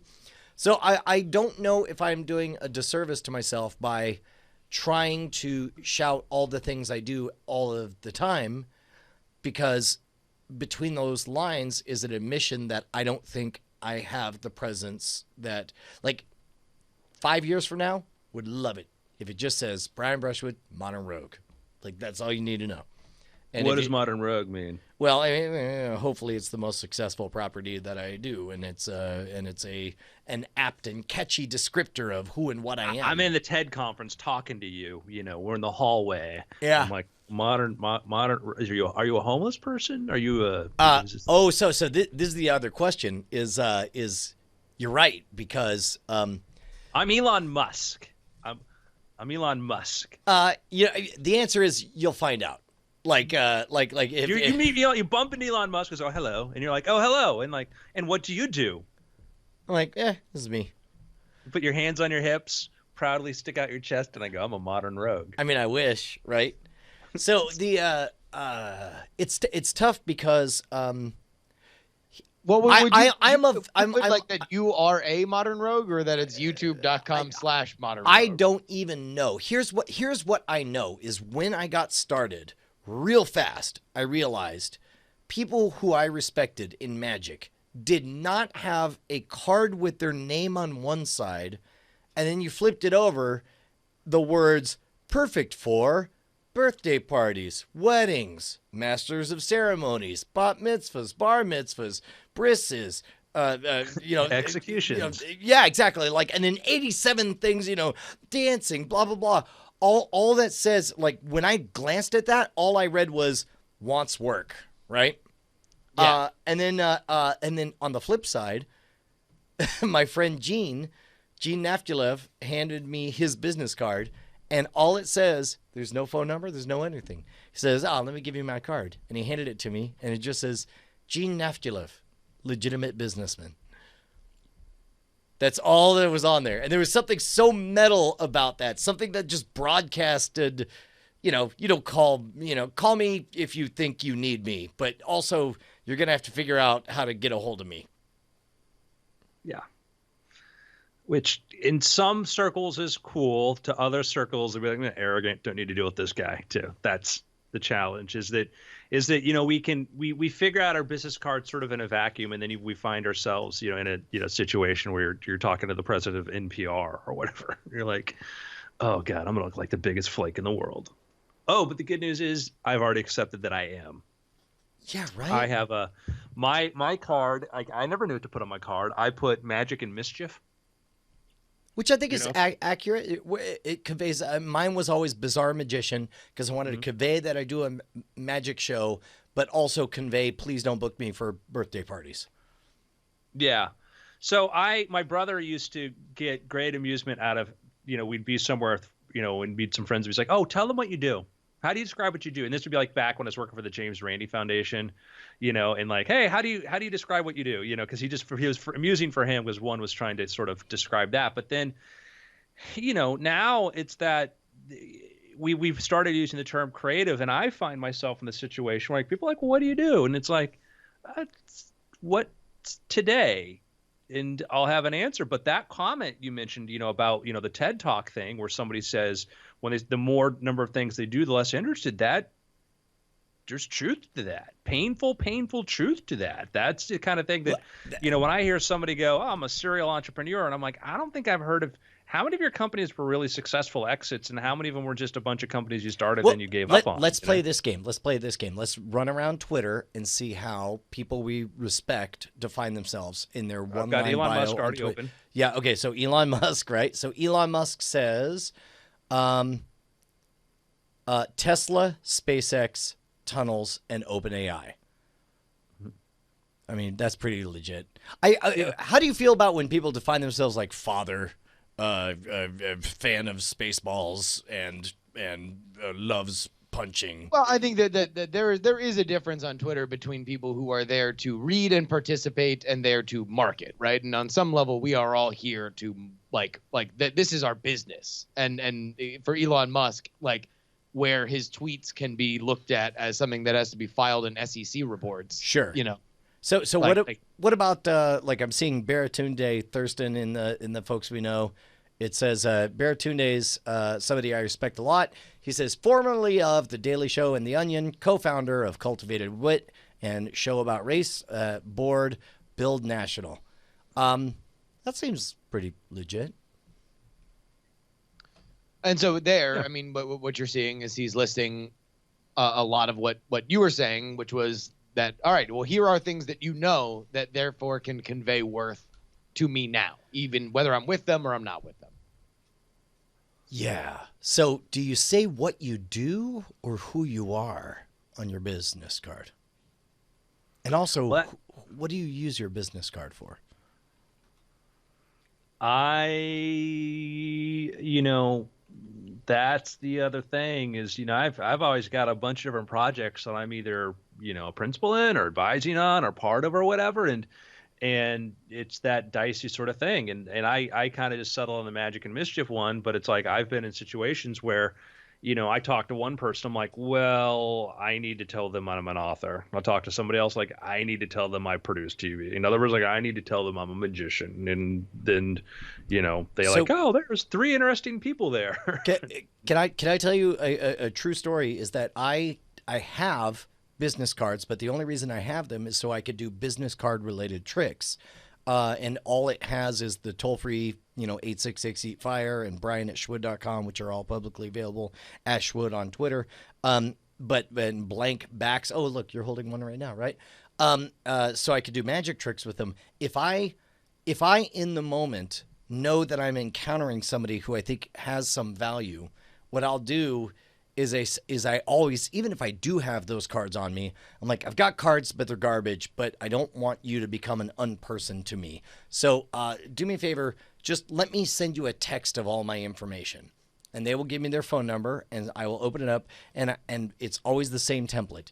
Hey, person's name, it's me, Brian Brushwood, giving my full name. It was really fun hanging out at place we currently are right at this moment. And I can't believe you also like subject we talked about, period. Can't wait to chat with you again in the future, comma, I'm at brian@schwood.com, XOXO Brian Brushwood.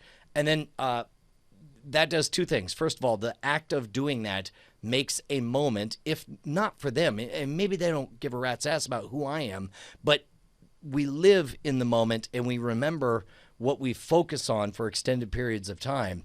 And so in that moment, I am essentially whispering to myself, I think this person's worth it. I think this person's worth it. I think this person's worth it. And so, and the best part is later when I get a random text from them, I will not have their name in the contacts because I'll just see like some number says a thing and I'll go. But in my history, it will say as a clue, just as much for them as it is for me, says, hey, full name of the person.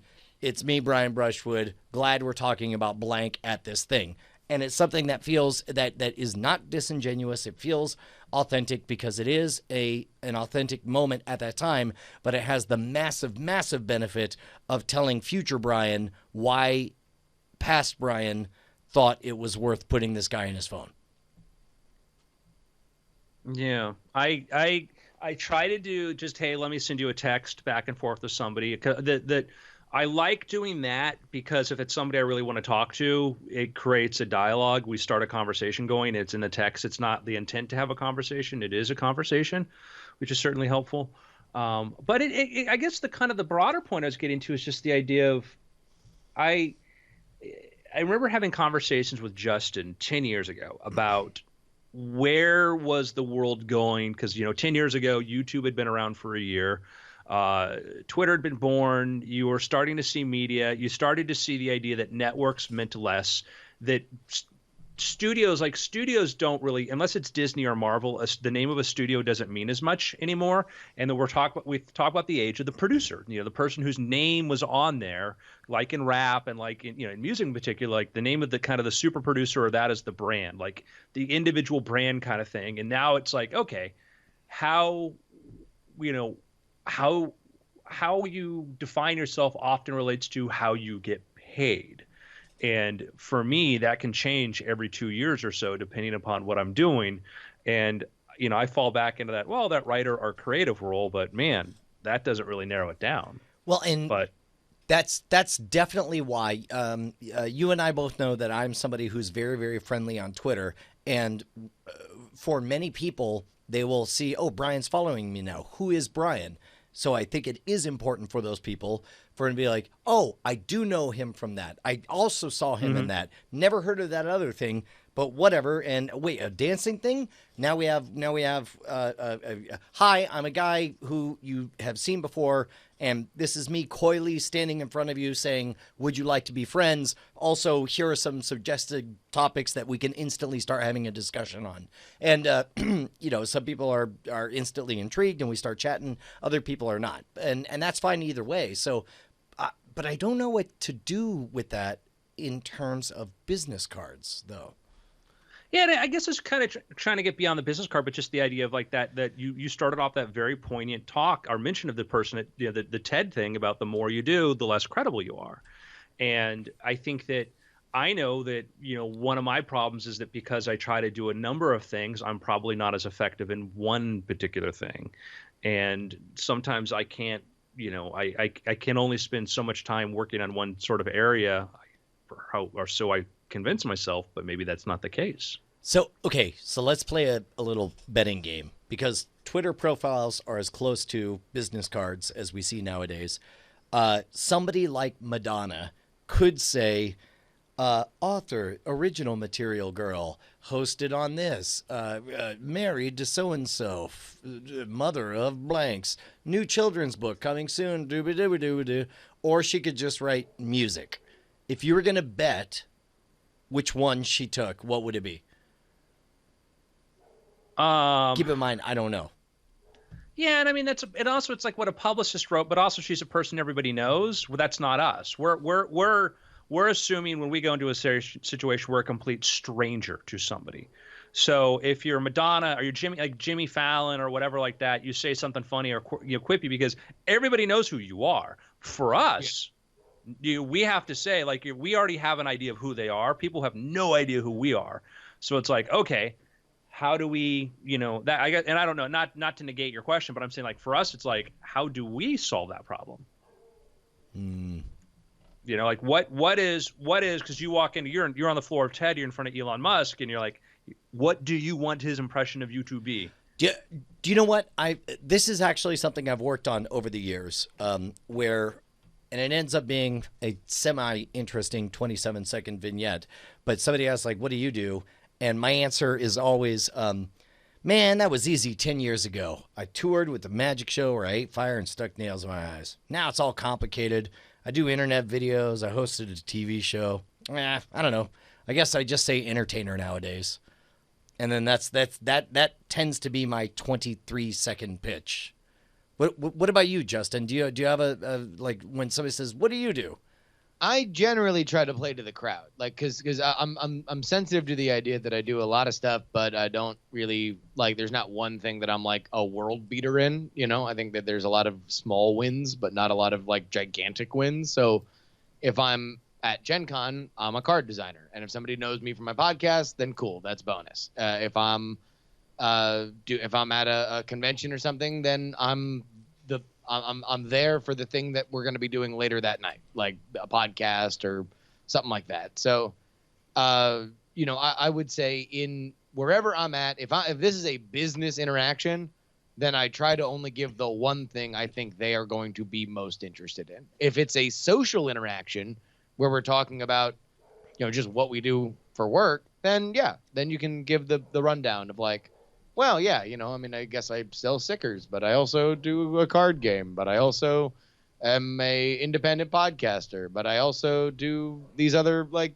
videos for hire and like host work and stuff like that. So, in general, I assume that we are now in a world where there's infinite bandwidth, where everybody can and should be doing a million different things. However, it doesn't help to list all million of them. And similarly, how douchebaggy is it in a world where it matters less what you do and who you are? How douchebaggy is it to define who you are? Like, imagine you meet somebody and they're like, "Oh, hey, cool! It's really cool to meet you." Well, this is me, and it just says category, subculture, commentary, and then you see numbers of followers on Instagram, Twitter, Facebook, YouTube, or whatever. Like, is that gross nowadays, or is that the merging reality of who we are?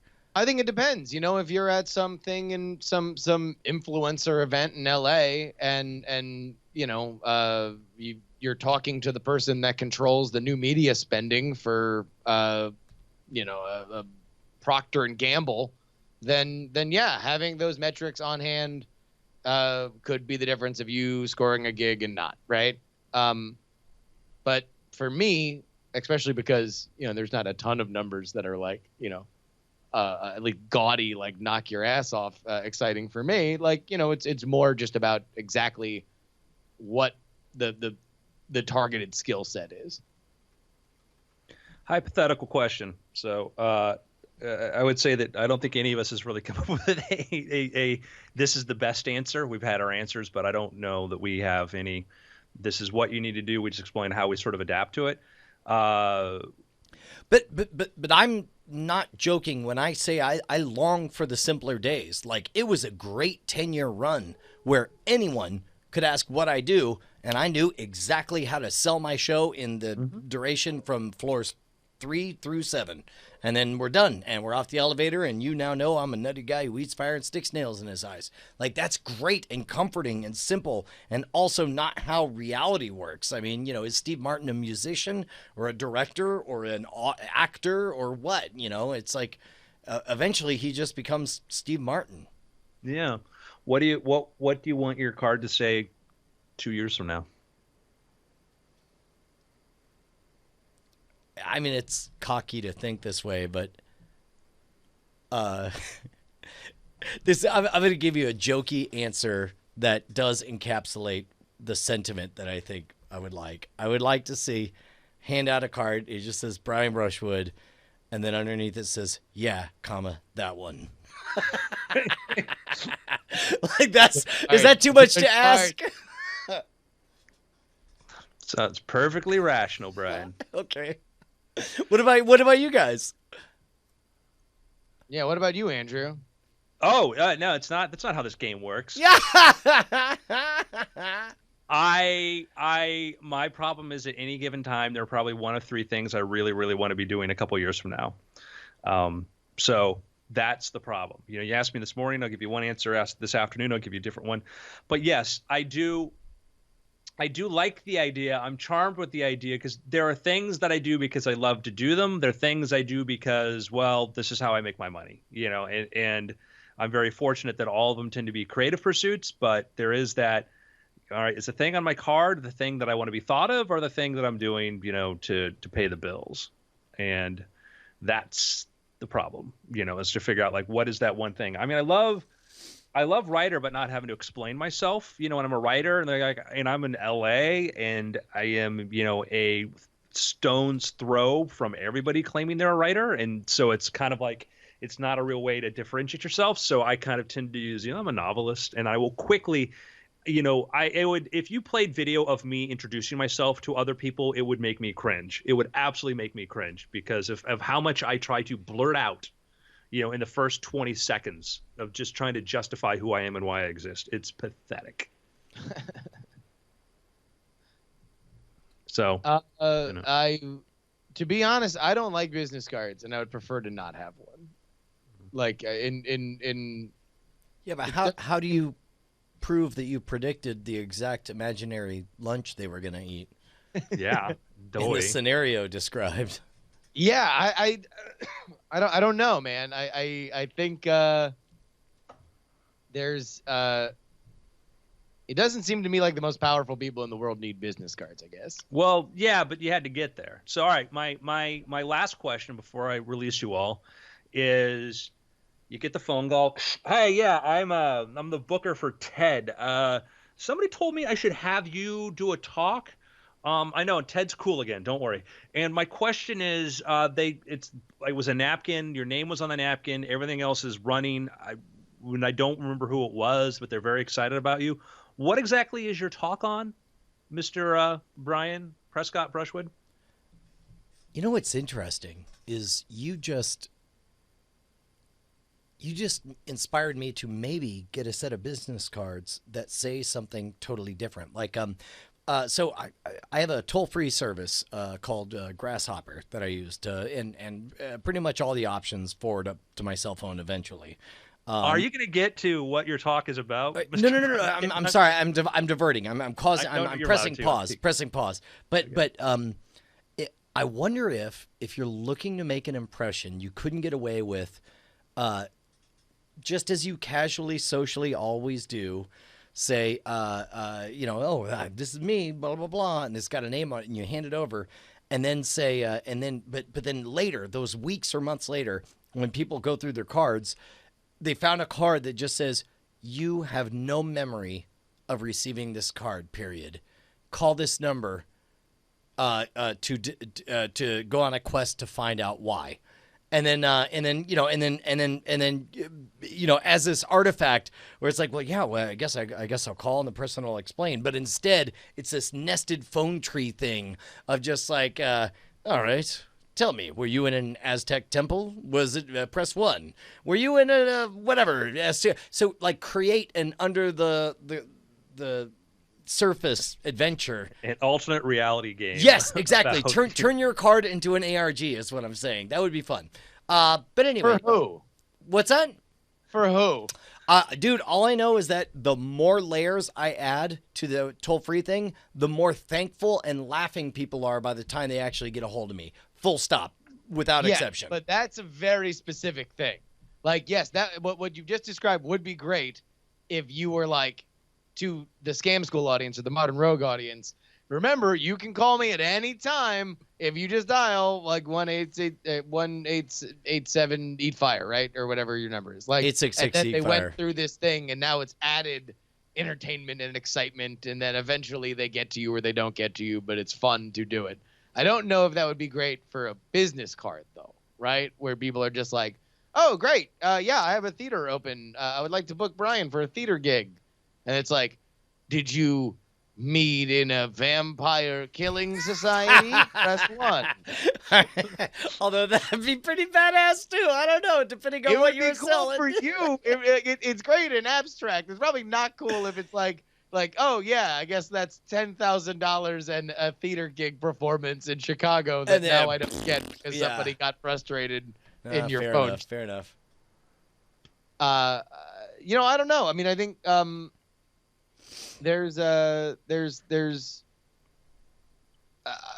would probably pick what the most interesting observation I've had about the most impressive achievement is, right? That's but what I mean, Ed to is go about. do a talk about me is flattering, Justin, but it's about you.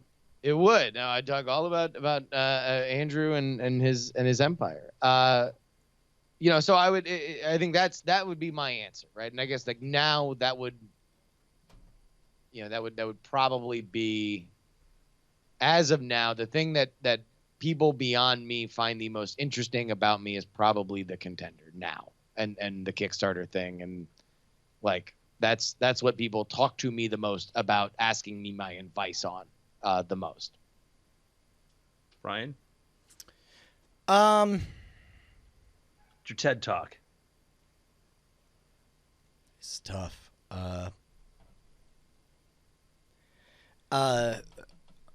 I would say the most interesting thing I've ever done in my entire life, if I was going to give another TED Talk, it would be...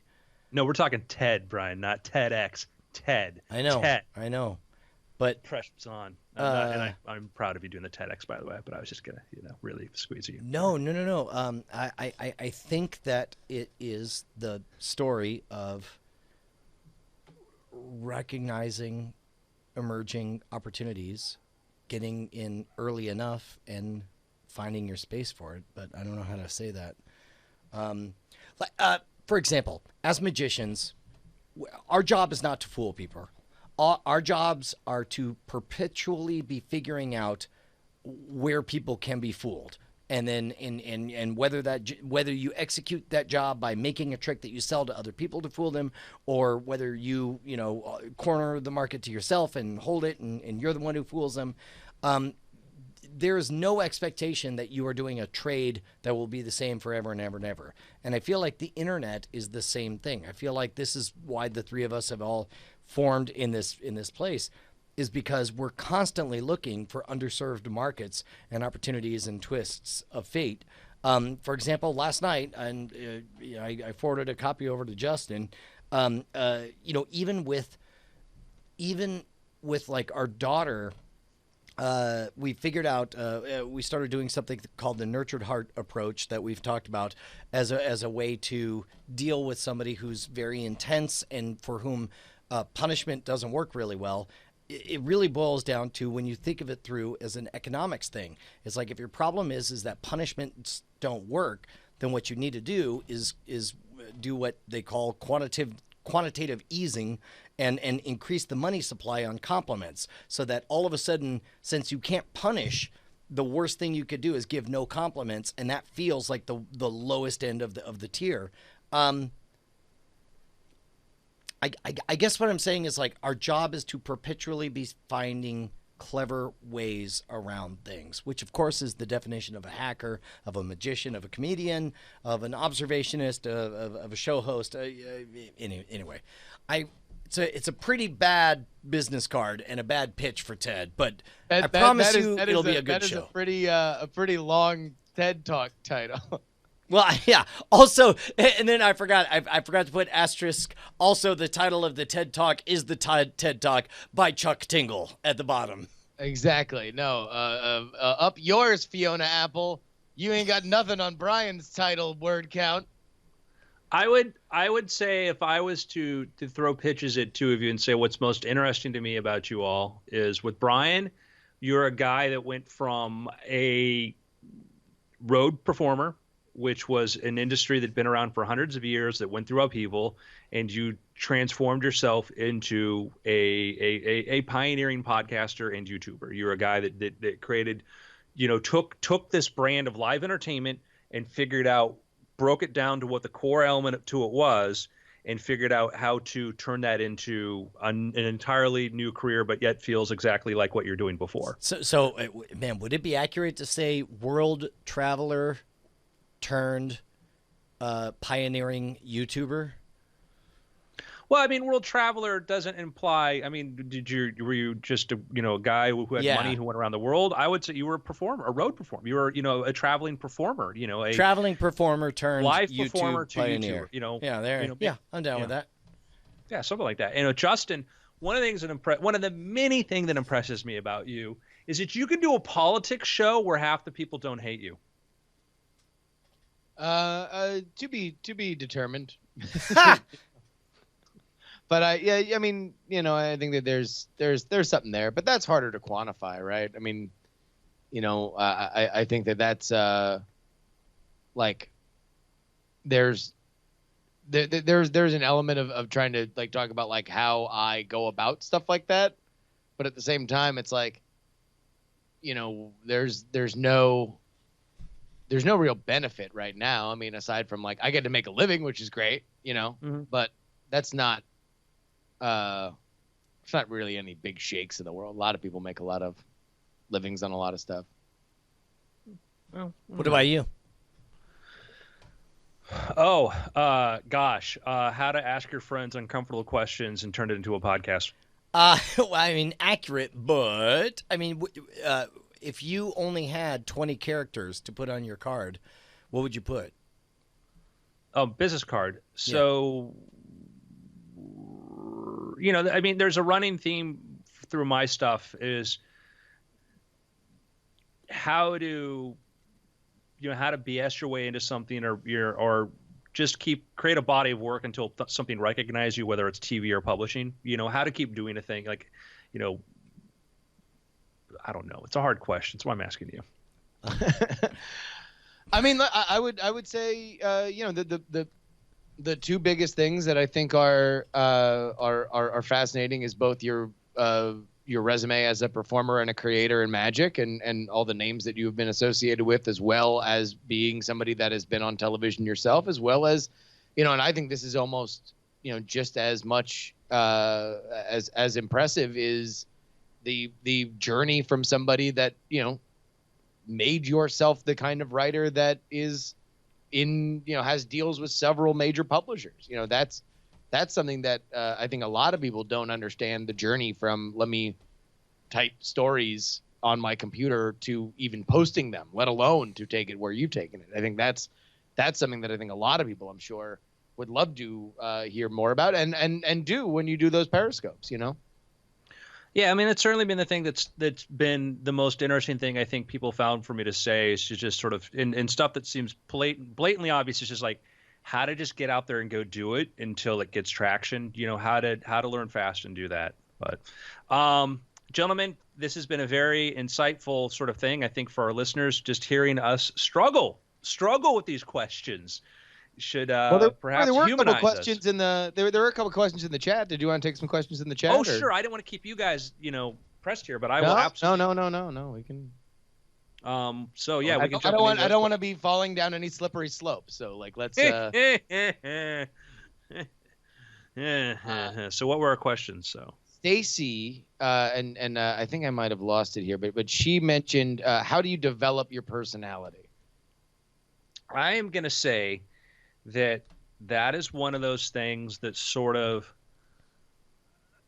there's the genetics, 50% of it's what you're born with, and then the other part of it is who you are around. And I would say that I am a nicer guy. I'm a nicer person because I know Justin Robert Young. And I mean that in all sincerity, because spending 10 years being friends with Justin, and both of us, I could in an abstract way always had an idea of what a good person did, but having a short temper, having many character flaws that we don't need to get into, trying to understand how to be that and practice what I always valued being a nice person, be that. But I would say that if any part of me looks like to be generous or kind or whatever that comes to its surface, a lot of that has to do with being around Justin and saying, this is a person that sort of lives this. How do I be more like that? Dude, I cannot count the number of times after asking Justin for advice that the phrase, well, whatever you do, don't, and then the next words are exactly what I was planning to do. And Justin has an inherently amazing sense of where the minefields are and how to play smart in media.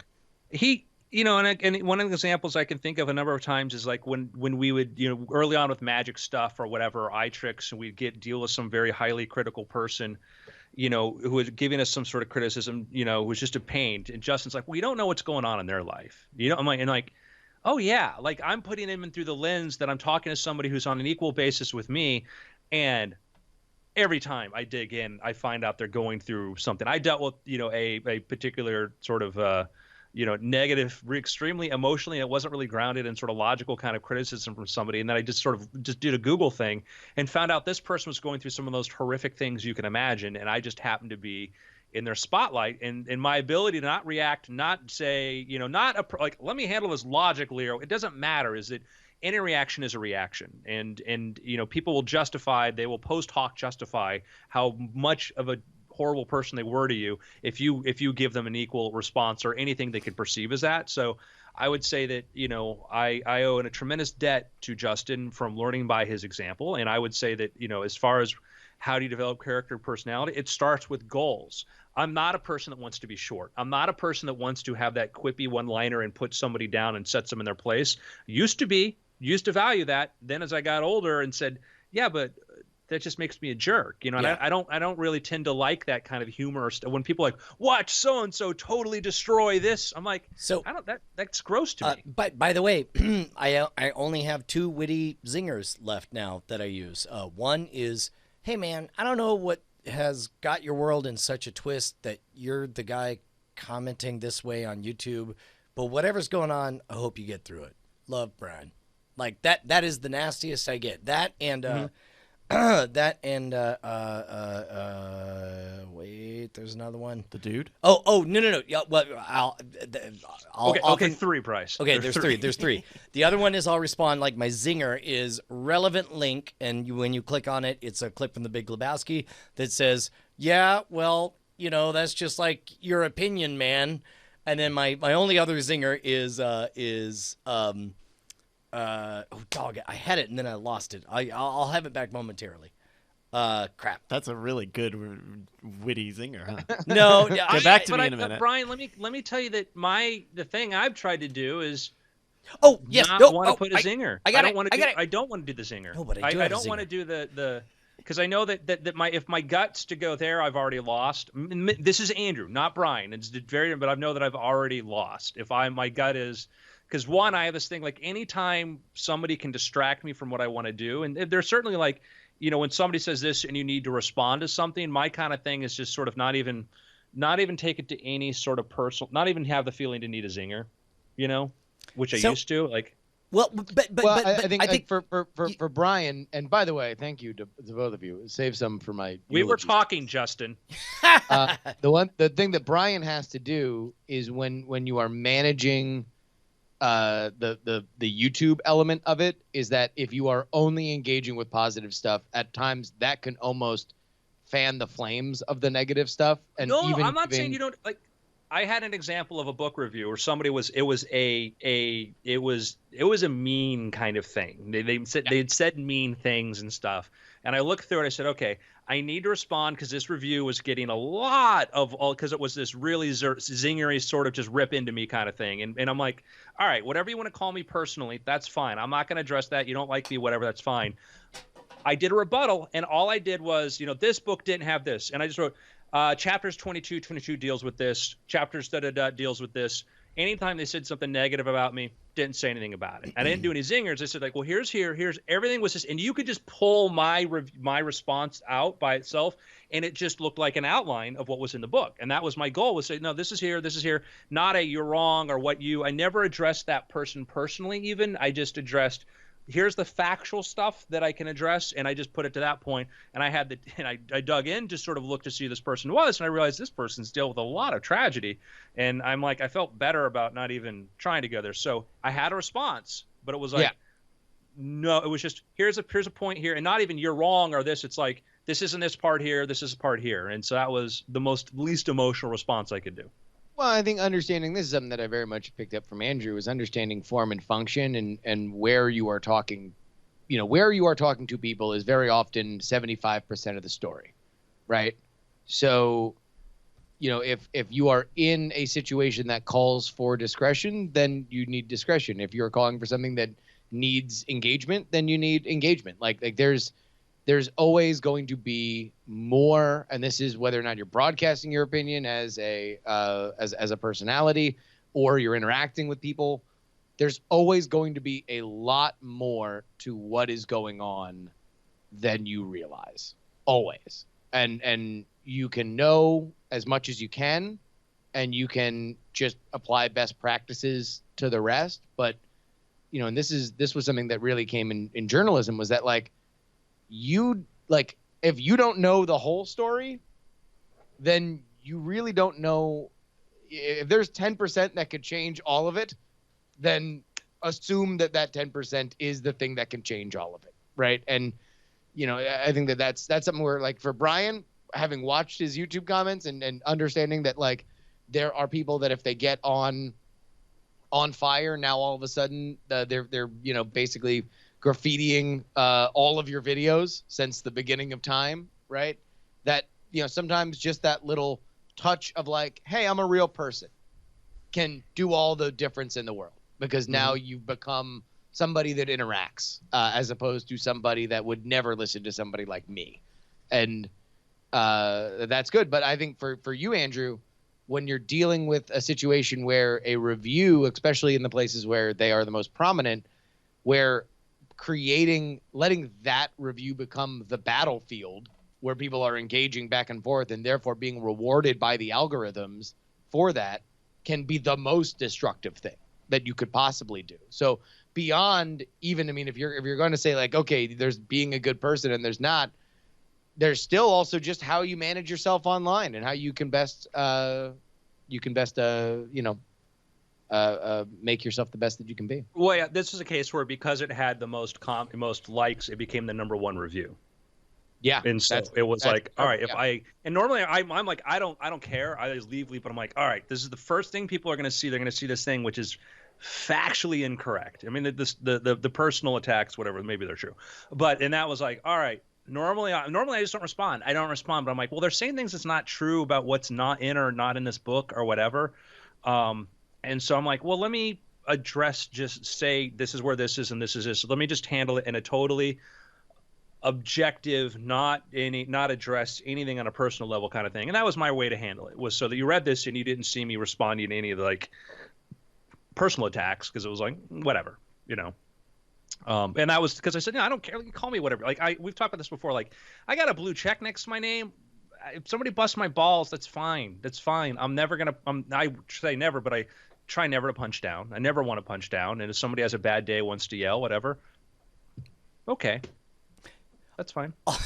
Although I love the power of the non sequitur and the power of accepting a lower station.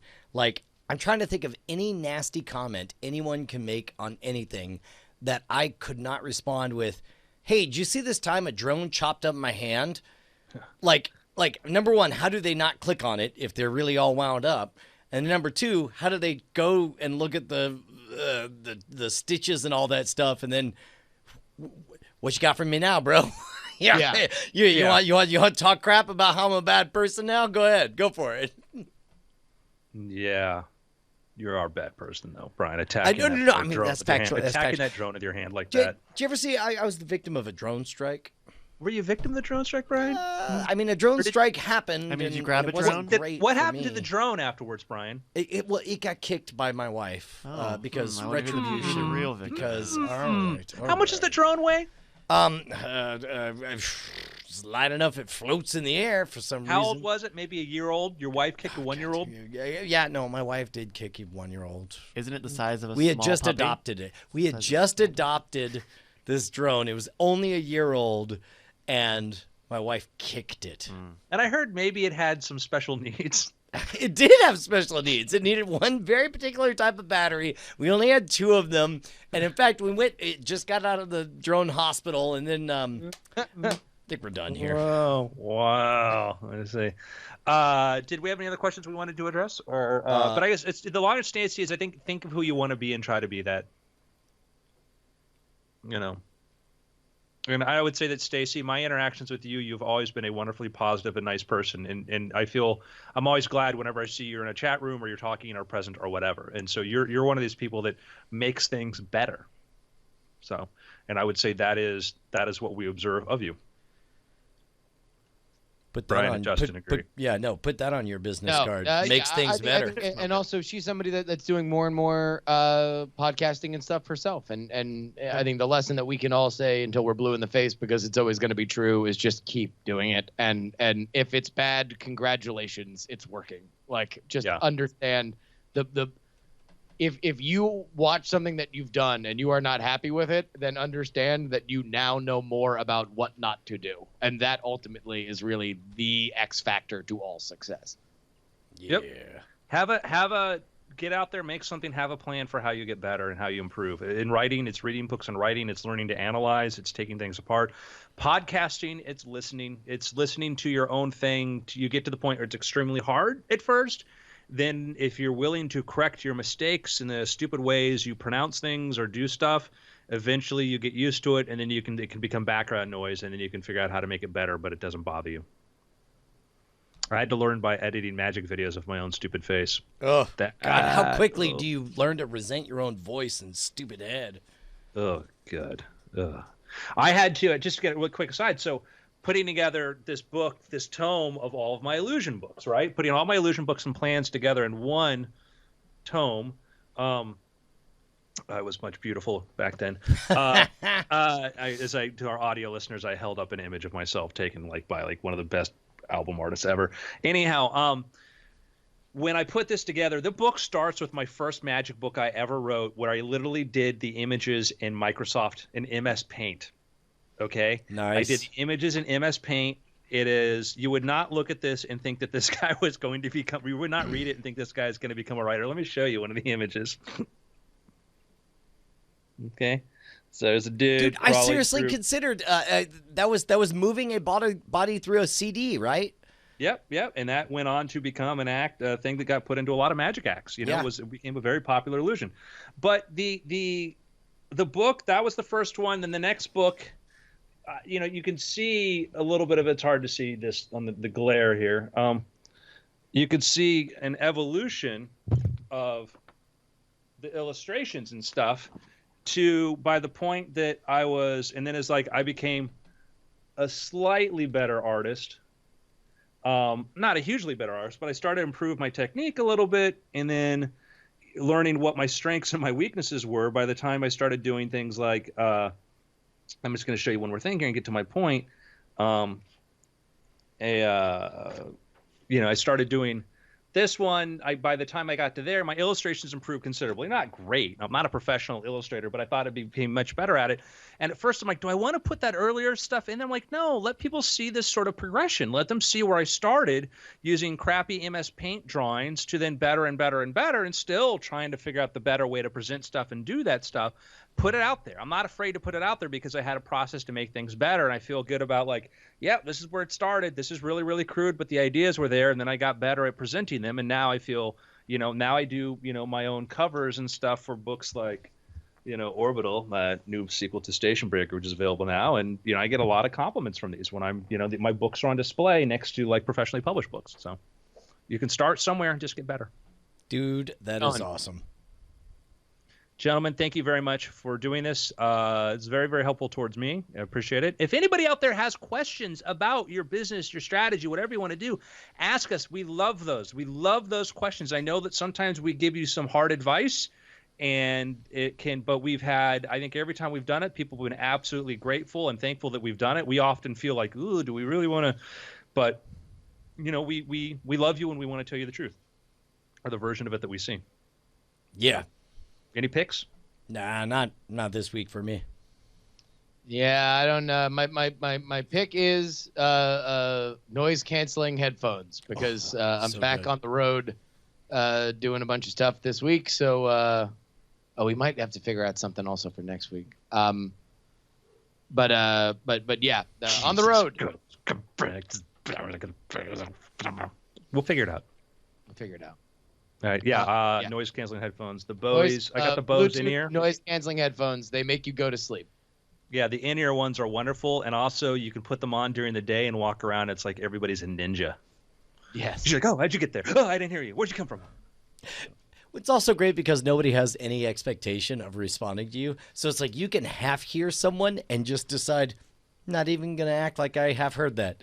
And then they don't feel bad. You're like, well, he's got one of those crazy noise canceling things. Oh, Brian. Just What a horrible thing to say. It's like a giant sign that says, me, not you. Just FYI. I like here's the guy that lives alone telling the guy who's got a house filled with family and strangers and people all the time, but I'm telling you, Brian, how dare you try to exclude the world like that? Yeah. It's like Bug off, world. Inside my little dome of silence. I love you all. Thank you very much. It's been After. Okay. Well, I think we've got some shoots to do. Yeah, let me take a look-see. I We think gotta- I think we may have one. We gotta shoot our potatoes and Grant. the receipts in our workings. What did the people at the grocery store and the hardware store think of you people? What do you mean? I mean, all your weird purchases and stuff. Well, I don't care. I had my noise-canceling headphones in. Yeah, whatever. They're unpeople. Yeah, 'cause they right? Get Hey. a cart. Here's Amazon times 3. Hey, Justin, what earphones do you use so I can put a link in the show notes? Can you go find? I think they're the cords. They're the ones that I just put on my night table. I can't remember them. Okay. But I will say I cannot speak for the price or the value, because I got these as review units and then I was just allowed to keep them. Ooh. I have the Bose in-ear ones, which were about $300. Best money I ever spent. And I was one that's like, do I really want to spend this much money on it? Well, I really want, and then I did. I'm like, I'm so glad I spent money This on is this. Phaeton, Phiaton. The 220, I'm guessing. Oh, here, let me do. Oh, I got this too. I forgot to mention this. The Cord MS 530. Oh, great. That's it. Yeah. Got it. How much are those? $80. Yeah. Oh no, for 80, like I would recommend it. because Are they active noise canceling? Yes, active noise canceling. Yes. With a microphone. With the Although microphone. the mic is really shitty. Oh. So I wouldn't look at Well- it as. I mean, I think it's good for doing whatever the noise canceling is, so it like, blocks out exactly what's going on. But but it's not fantastic for like doing phone calls and stuff like that. Yeah. I wish it was better. Alrighty, guys. Well, we're gonna hit the hay. We're going to bed. All right, I'm gonna probably hop in and do a Periscope. Ooh, keep an eye out for that. Cool beans. Bye, guys. Later. Thank you very much. Peace out.